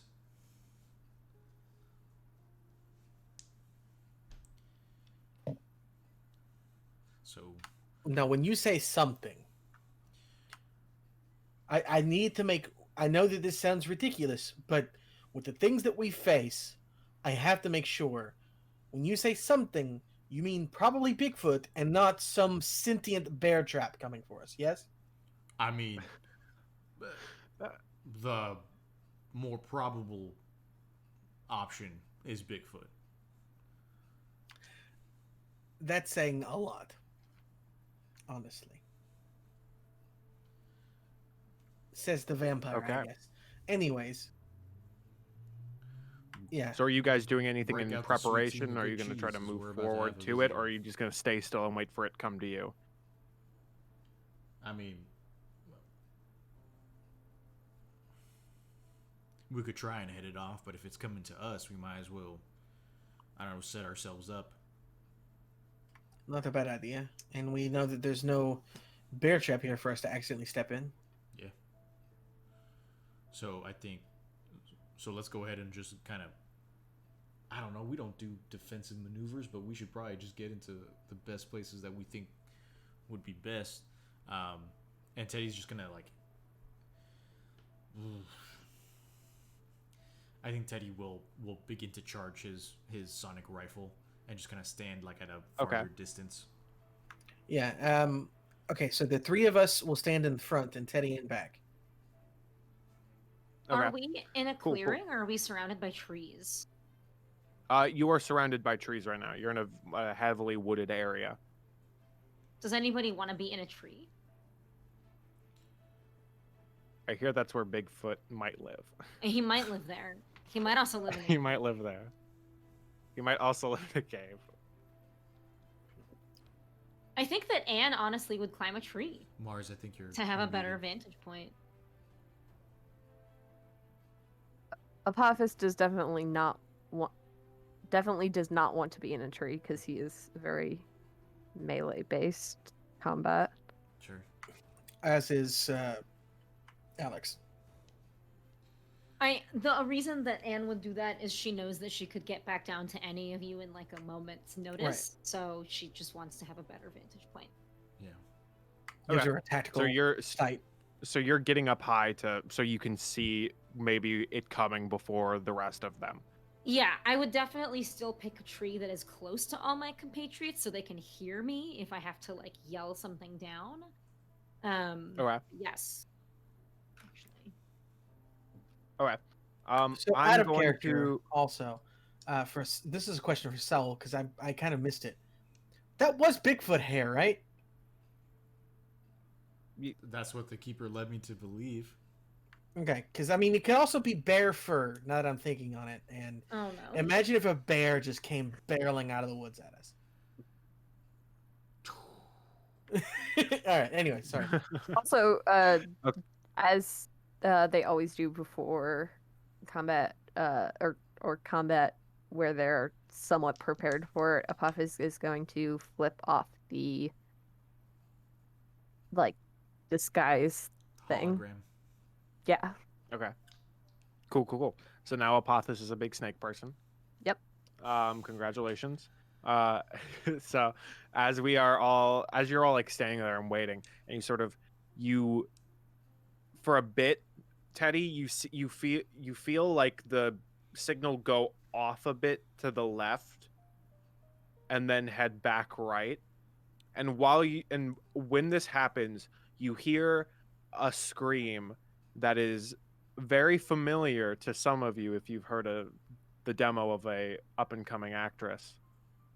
And the screaming keeps coming and is sounding louder to you as the beeping is becoming louder as well. And so out of the woods, as the sun starts to, the sky starts to turn orange as it starts to set, you see a giant monkey, almost like basically the same height as Apophis, a hairy man with large feet, carrying a blonde girl in his arms. And as he runs out, you see like he has like his face is somewhat clear, but he has like a mustache. It's like the dark brown fur, and he runs out and he sees you, and he just like does a big like at you and grunts and tries to book it in the other turns to the left and like books it away, tries to run away from you guys. Dang it. We gotta get that girl away from him, and Teddy's gonna release the steam out of his sonic rifle because he can't take the shot while he's holding her. Okay.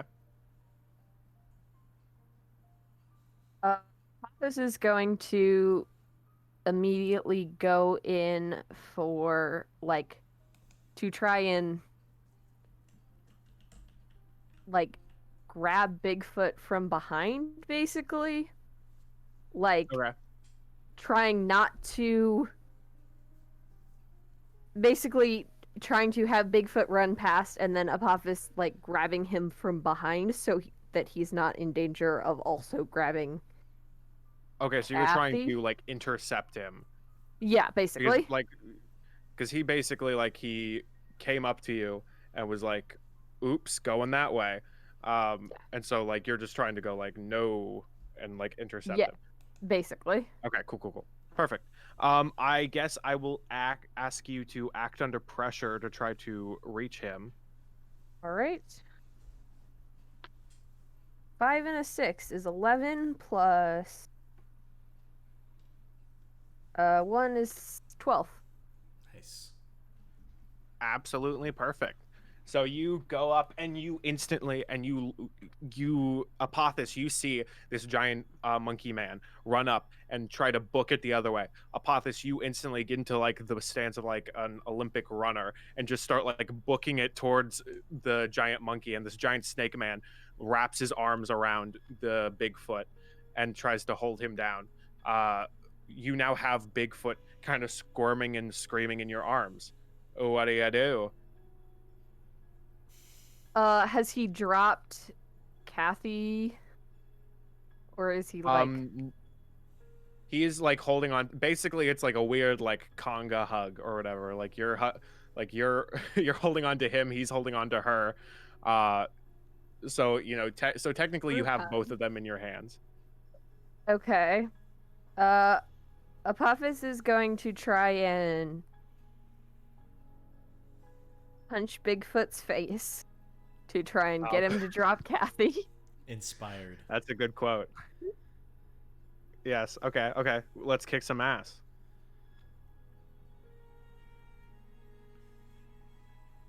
I got a 9. Okay. Cool. So that is you on a 7+. You and whatever you're fighting inflict harm on each other. The amount of harm is based on the established damages or dangers in the game. That usually means you inflict harm rating of your weapon, and your enemy inflicts their attacks harm rating on you. Okay, so as you like punch at dog.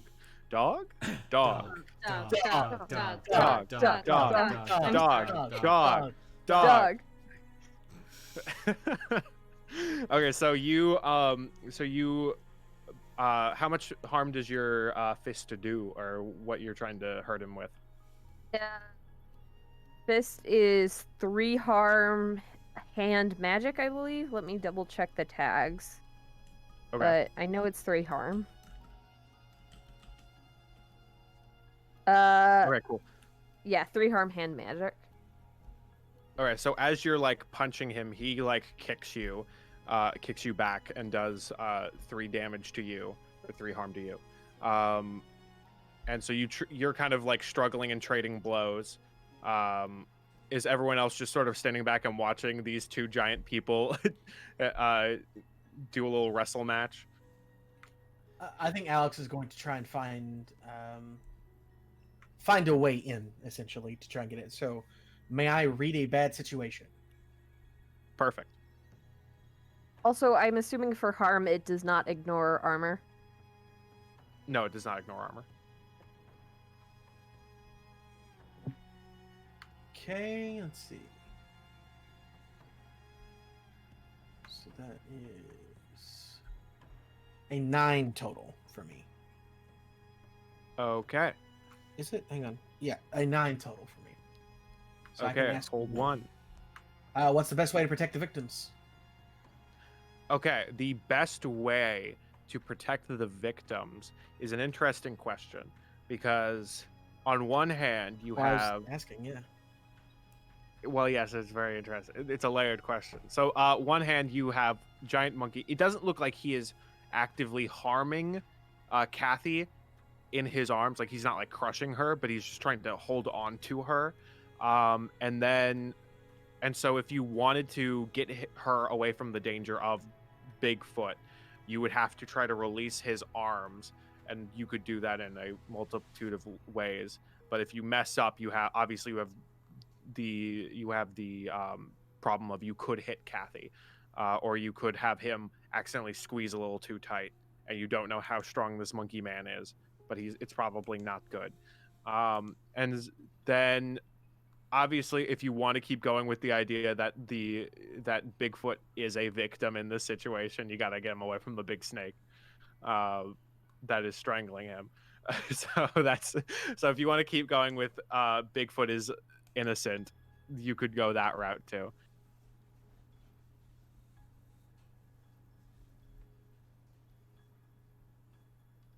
Does he seem to, like, if we say something to him, does he seem to acknowledge it? He is very much in. I do agree. Kathy is very much filling out her demo right now.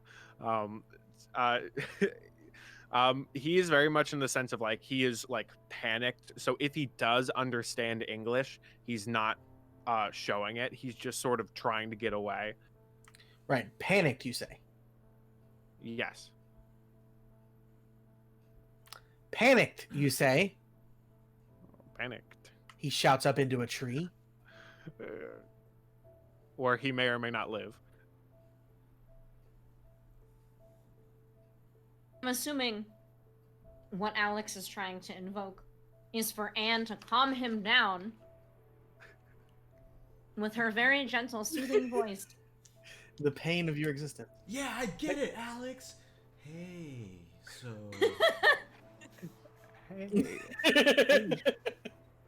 What if Anne was John Bigfoot John all Mulaney, along? like monkey, monkey, monkey man. Yeah, Cyber Goji has the right idea. Is she also Bigfoot? It's me. I mean, listen, what size I'm shoe does she Bigfoot wear? too. We don't know. What about the second one? And was Bigfoot the whole time. That's right. What size shoe does she wear? We never Exactly. We never found out. We never asked. We just asked about Apophis, not you. You know, in all this time, you guys never remember seeing Anne's like body below the knees. Like every time you look, you just forget what they look like. I always thought she was one of those hobbit things. I didn't want to ask.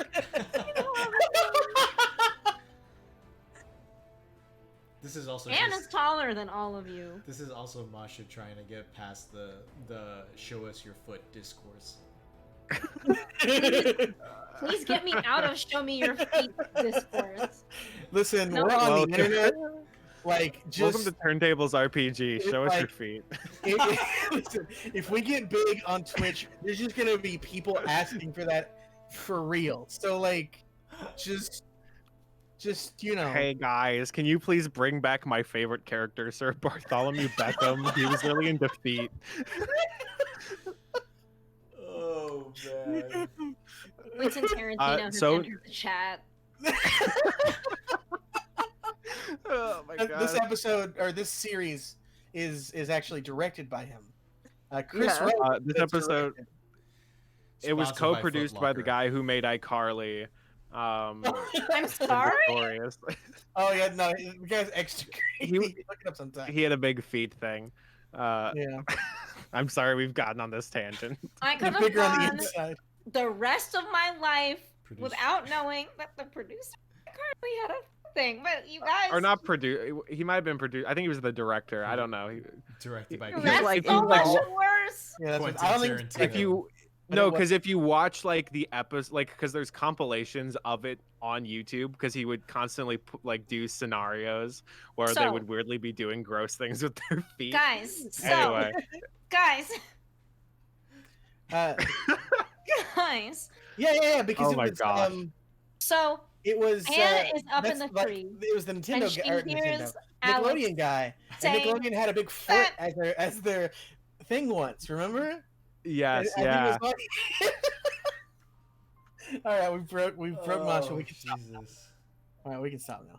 Is this a bad time to mention that my parents are Dan watching? Schneider, that's his name. Oh man. Oh my gosh, I apologize. I'm sorry I brought up the guy who created iCarly.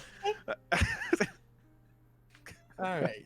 So anyway, Goji says, Anne's shoes are like tortoises. They're bigger on the inside to Okay, it was Dan accommodate. Schneider. Masha, can you stop talking about Anne's feet for like 3 Yeah, seconds? Yeah, can honestly, you we're please trying to get stop? back I'm on trying to talk about track. monkeys right now. Hey, Dustin, you know how many times I've threatened to fight you? Just double it. Yeah, okay.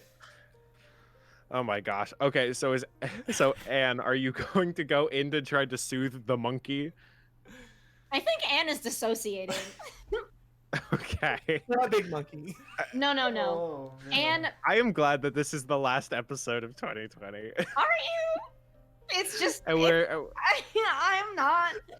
Okay. Hey, Anne, do you guys watch Turntables RPG? Yeah, it's weird how the last episode of 2020 was mostly about feet. can we stop? I'm God, dying out. you know, I don't think they're watching anymore because they would have texted me by now. Like, can you please stop talking about? Can that weird boy stop talking about feet? It makes me very uncomfortable. Okay. Anyways, so Anne's Bigfoot and the monkey is something else. Let's go. Yes. And okay. Anna, you gonna calm people? You're gonna keep talking about your feet. Let's go. I don't like that Chris Okay. fellow. Anne hears that realizes that this monkey is panicked, and so she angel wings down just behind the tree, and then comes around and looks at him and just says, hey, whoa, big guy, it's cool, we don't have to be enemies, I'm here to help you out. And she's going to use soothe, which again can calm them down from can calm them down, blocking any panic, anger, or other negative emotions. Okay. And so do you have to be touching the person to do this, or is it just a thing of vocal, like, hello, I have a very soothing voice, please calm down. Stop. This works even if the thing Please calm down.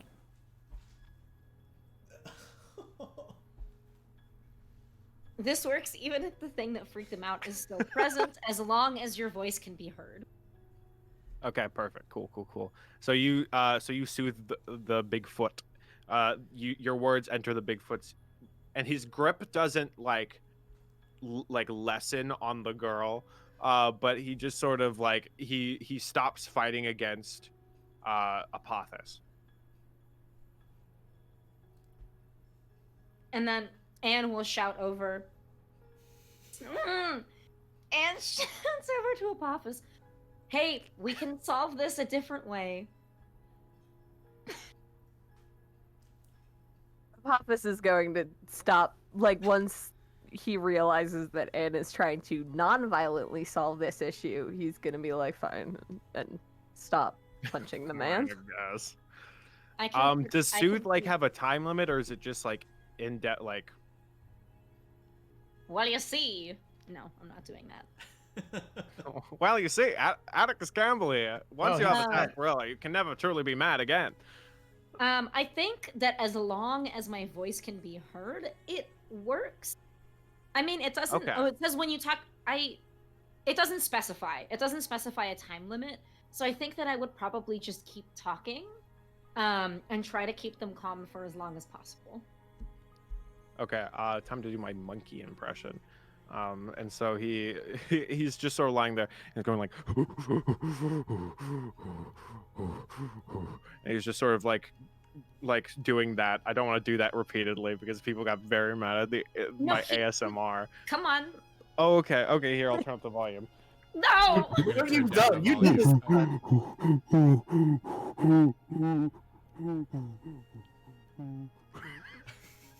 Once again, we can't upload this on YouTube. Like I they'll ban it. had to turn down Chris's volume on Discord by like 20%.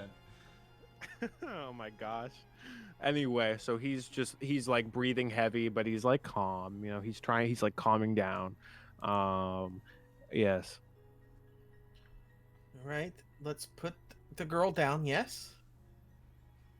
He just sort of like shakes his head, as he like has his arms around Kathy, and Kathy is just sort of like just been like just sort of like she stopped screaming and is just sort of like crying hysterically.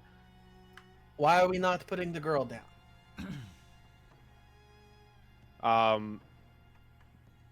The so this large creature is just like, he is like, he shakes his head and is just sort of like, I just want you all to go. I understand. But as long as you have her like that, she's not going to go anywhere, and neither are her friends. And the monkey just sort of like, he makes some monkey noises. I'll stop, but No, please. and he like, it's no, please. Let's continue this madness. We need filler. We need no. filler. Like, let's. Oh wait, we gotta pan out the time a bit. So anyway, it's just sort of like he's just going like, no, I'm there. They keep coming after me. It's because they don't understand you. But if you're going to show yourself to be a threat like this, even more people will come after you. He just sort of like, he shakes his head again as he's just sort of, he's trying to like, it's one of those things where his instincts are telling him like to run and to keep running, but like the magic of Anne of just like soothing him is like it's messing with his head, and so he's sort of like in a weird like he's totally like out of it is like his thing, and he's trying to think of words, and it's, he's not like well spoken, but like he's not like, oh hello, quite indubitably I do say, like he's not like a somewhat Atticus Campbell. He's just like he sounds like a normal dude, which is kind of weird. But yeah. So, if you want people to leave, you need to put her down first. And then maybe we can help you. Okay. I'm going to have you roll manipulate someone. Okay. And just as a reminder, Alex's charm is -2, but he has Perfect. unnatural appeal. So he rolls plus weird instead of plus charm when he manipulates someone. So that is 5 plus 2 is 7, plus 3 is 10. Perfect. So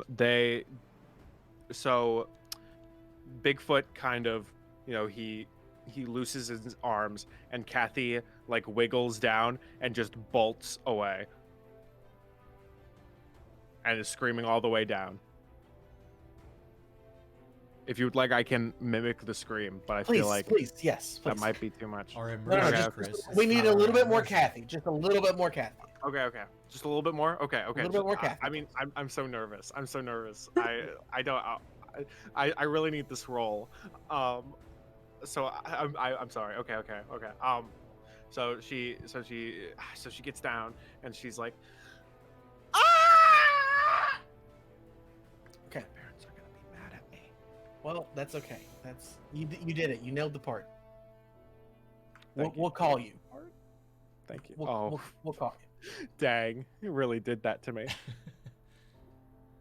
Anyway, this is what an episode. So she runs away. The Bigfoot just sort of like lays his arms down and is like, and like sort of just like falls on his back and is just breathing heavily. Okay. Now, have you lived here long?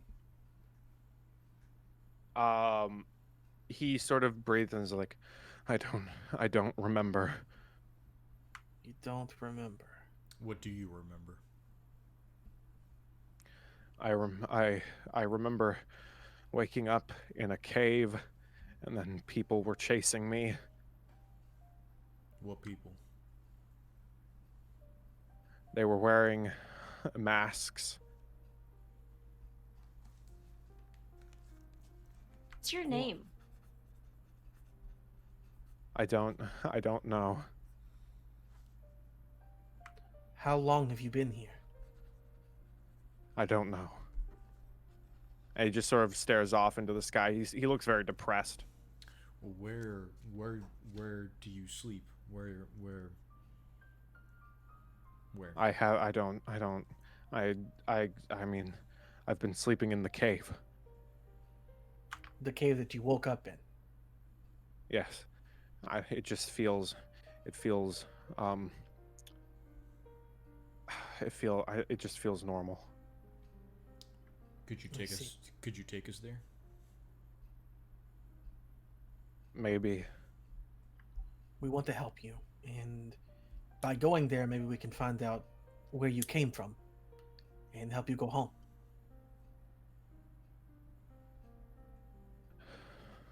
Okay. And he gets up and he shakes off. You see, like, he's just a big sad monkey man, with big feet for the people who care in the chat. What shoe size are we talking here? Like, dude, like at least 18. wow, Like, it's too big. It's Gotcha. too big. I think that's the size of And Henry's. size. Just out of curiosity, what's everyone's foot shoe? In and out of character, please. Okay. Anyways. So, Anyway, Thank oh you my for god. following Anyway, us, Gay Girly. Sorry for all the foot talk. sorry. yeah. Thanks for all the subs, by the way. Yeah. Yeah. Oh my god, It just so happened this to was be our Casey's first the one. affiliate stream, our last stream of 2020, and I did this. I am so sorry.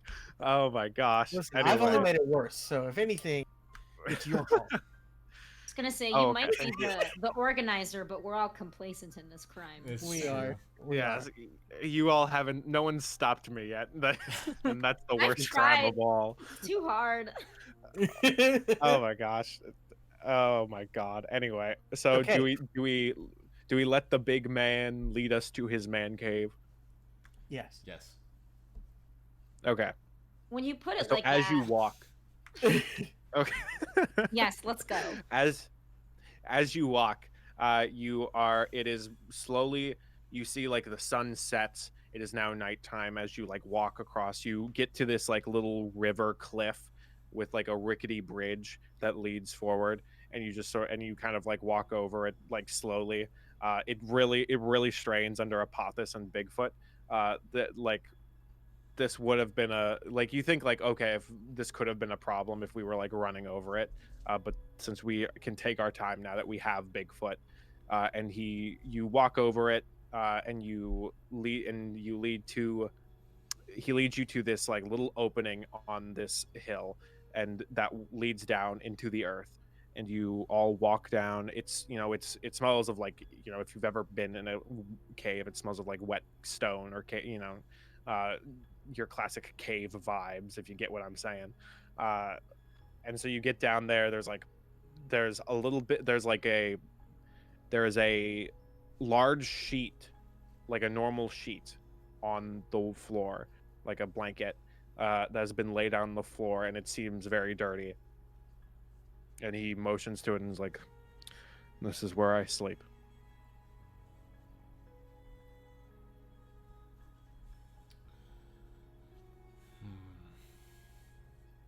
Have you I feel heard like- of a mattress? I would recommend one. I had not heard of one until recently. For whatever reason, I don't go to the store often. I understand. I feel like we should look around his space, right? Try to find stuff. Yeah. Teddy, anything that your technology can do to help? I mean, we can I could try and see if there's any leftover energies or maybe some. I don't know. I always heard that there was this theory that Sasquatches would travel via tunnels, right? I could try and search for those. I don't know. It's kind of hard if I don't know what exactly I'm looking for. If he was brought here by people, then there'd be foot tracks or some kind of residue from like maybe a truck or something along those lines. If it was by magical means, then I'd probably turn that more towards Apophis or Anne or yourself. But I can take a look around, see if I find anything at all. As you're talking, you kind of hear like rain start to fall outside. It wasn't that cloudy when you walked into the cave. How hard is the rain falling? It's like it's coming down, like not like a bad storm, but enough where like you hear thunder. Okay. So I guess Teddy would go around, like try and like walk the perimeter of the cave, or at least on the inside, and see if there's anything that he can, I guess, investigate a mystery. Yes, that is what I would ask you to roll. Oh. Ooh. Nope. Yum. That is altogether that's a 4 for me. So That's a yikes. Okay. I get the mark experience. I assume you just don't do it. It just doesn't happen, right? Well, I'm pretty sure the keeper can give me false information. Pretty. Oh, okay. But let me double check that. Let's kick some ass. Yes. On a miss, you reveal some information to the monster or whoever you are talking to. The keeper might ask you some questions, which you have to answer. Yeah. So it's okay. Yeah, something along those lines. So I get okay, cool. I'm going to say, as you guys sort of, what happens is, as you're sort of like looking around, you're just sort of looking at the cave walls. You can't really like, your brain isn't like with the tapping of the like raindrops on like the cave roof or like above like the hill or whatever. You like hear the reverberations of the sounds sort of in the cave. Your like head's just sort of like, I can't really think with all the like with this noise. You hear another like crash of lightning, and you see as a shadow like rolls into the cave, and you see a large burly man with a very chiseled chin and a handlebar mustache who is soaked in the rain, and has a large blunderbuss over his shoulder. Is just like, Well, if it isn't a couple of witches. and I think that's where I'm going to end tonight's session. Right on. Oh man. Oof. Very Well, cool. This session has been Very interesting. This has been totally something. cool. Wow. A lot of soul. Yeah, really a lot of soul. You've been thinking about this for a while. Mm, Oh my gosh. Yeah, we're gonna really really need to dig our heels into these puns and just stop. Yeah. I mean, we have to nail it. You're really towing the line. Yeah, that was yeah. Mosh is about Oh to my sock all of us. Ankles. Ankles. Phew, Oh my that was a God. good one. I think we're on the heel of something. We only made it to the first part of doing that. it Demo two? Automatically peaked. Are you... Oh my gosh. Oh, thank you guys You're so all much for Yeah. being a part of this knuckleheads. amazing session. I did Yes. not think it would devolve so quickly and defeat things. Can we pinky swear that this will never happen again? No. well, next week.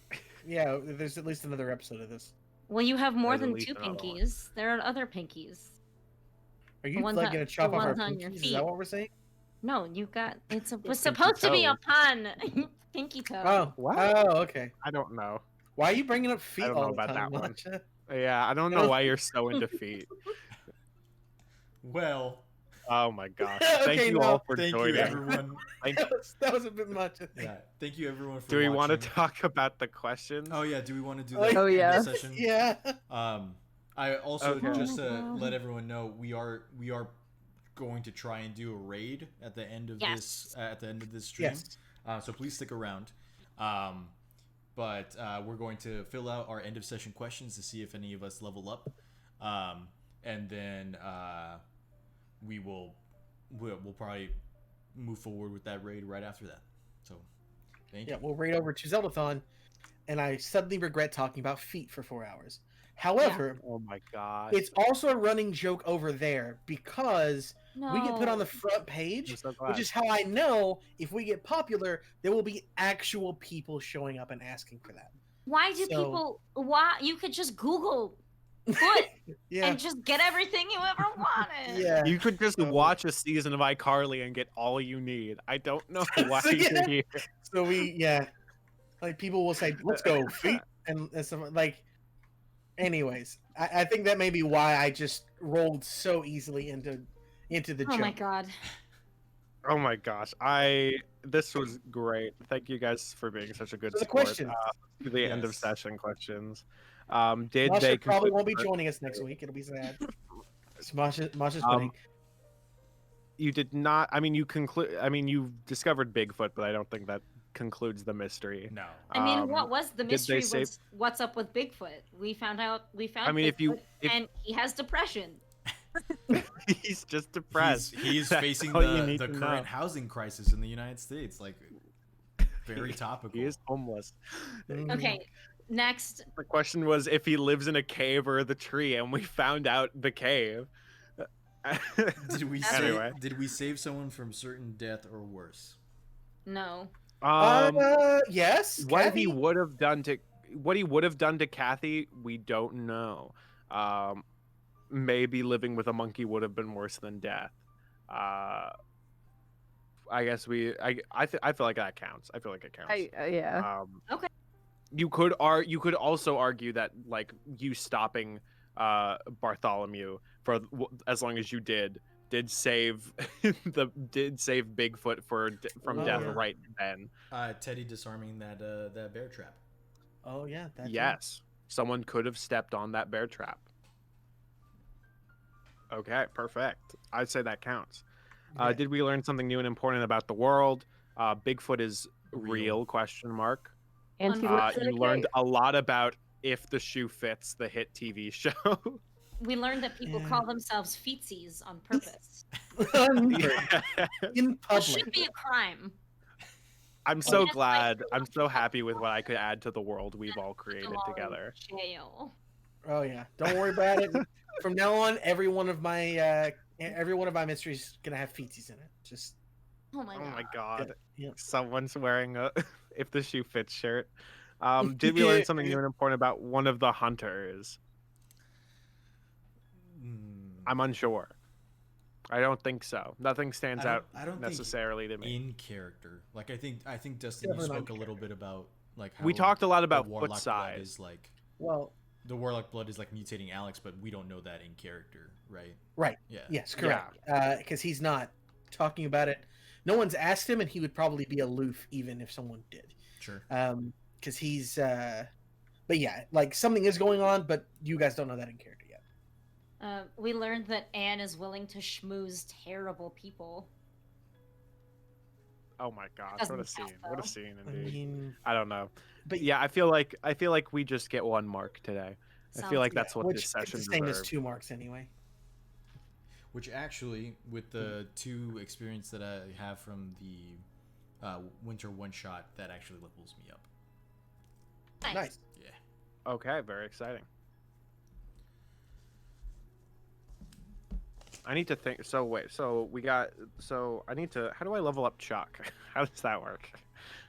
Does Chuck just get the experience points that he Chuck- missed? I How think do we? yeah, I think we agreed that like you would get the same experience points. You just wouldn't be able to get the like the failures and stuff, the experience Right. points Yeah. from the failures, but you would get it from the end of session questions. Would Chuck have Okay. got the experience from my second session though? I don't know. Because he Let's was just just say not no. there, but Yeah, he was actively doing nothing. I mean, Technically, right now he's also doing nothing, but he's dreaming, and Teddy is spying on him, which I think is very interesting. well, Teddy has his reasons that I have laid out. Yeah, like Okay. if this was like a D&D thing, then I would say we would want to do that, but it's not really. So it's like it's okay for someone to miss out on experience sometimes. Sure. Yeah. I'm okay with not getting experience. There's not a lot I want Chuck to be better at right now. All right. So I'm fine with just taking 2 for the holiday one shot. Okay. Perfect. Perfect. Okay. I guess thank you all for coming and enjoying this very interesting experience with us. Go enjoy Zeldathon, I guess. Let's see. Remember to donate. Thank you anyone who did subscribe tonight. Very excited. I understand why after this session. We are very appealing. Let's see. it And looks also like- remember to cut if you have any fan art of the amazing characters that Oh. were featured in this episode, please post them in the fan art chat in the Discord. Join the Discord if you haven't for some reason. Well, let's post that. we should post the Yes. Discord. Let's post the Discord link, and then I have Zeldathon pulled up. It looks like they're playing Crash Bandicoot 4 right now. What? Um, I love Crash Bandicoot. So we'll give it a moment for the link to pop up on the chat, and then we'll probably start the raid We will in head just a out. minute. Yeah. So thank you guys. Yeah. We'll be back Thank next you. week, 7 p.m. Central, with the continuation of this Monster of the Week episode. Oh. But join our Discord channel for more fun chats. Follow us on social media on Twitter, Instagram, here on Twitch as well. And stay tuned for some more cool stuff to show up, especially for our Twitch subscribers, and some more options coming up in January as well. But we appreciate you a Yeah. lot, and we thank you for your support and viewership. And we hope you have a great night. Woohoo. Also, Happy New Year. Yes, Happy New Year. Yes, Happy New Year. Have a happy New Year. absolutely. I think about all the things you care about this year. Like Yeah. us. All the amazing Yes. things. Like us. Like us. Actually, And Bigfoot. it has been like essentially 2 months since the Halloween one shot, since we started out. So it's just been a really awesome ride, and Yeah. we really appreciate all of you. And we're very happy with the stream and the friends that we've made and the friends that we're continuing to make. So with all that love, thank you so much, and we'll see you next Tuesday. Bye. Bye. See you in Zeldathon. Hasta la vista. Oh yeah. We take everyone along for the ride, right? Yeah. Yeah. Yeah. We'll do it unless they Bye. leave. Let's go. We're Now. going to. They can't say no thank Unless you just but- want to leave. If you are Easter time. Oh, we're Well, they can raid it. YouTuber. we're there. Did we go? Yeah, I we believe went. so, yes. Woohoo. But we can go ahead and start going to the post stream, I believe. Yes. Dope.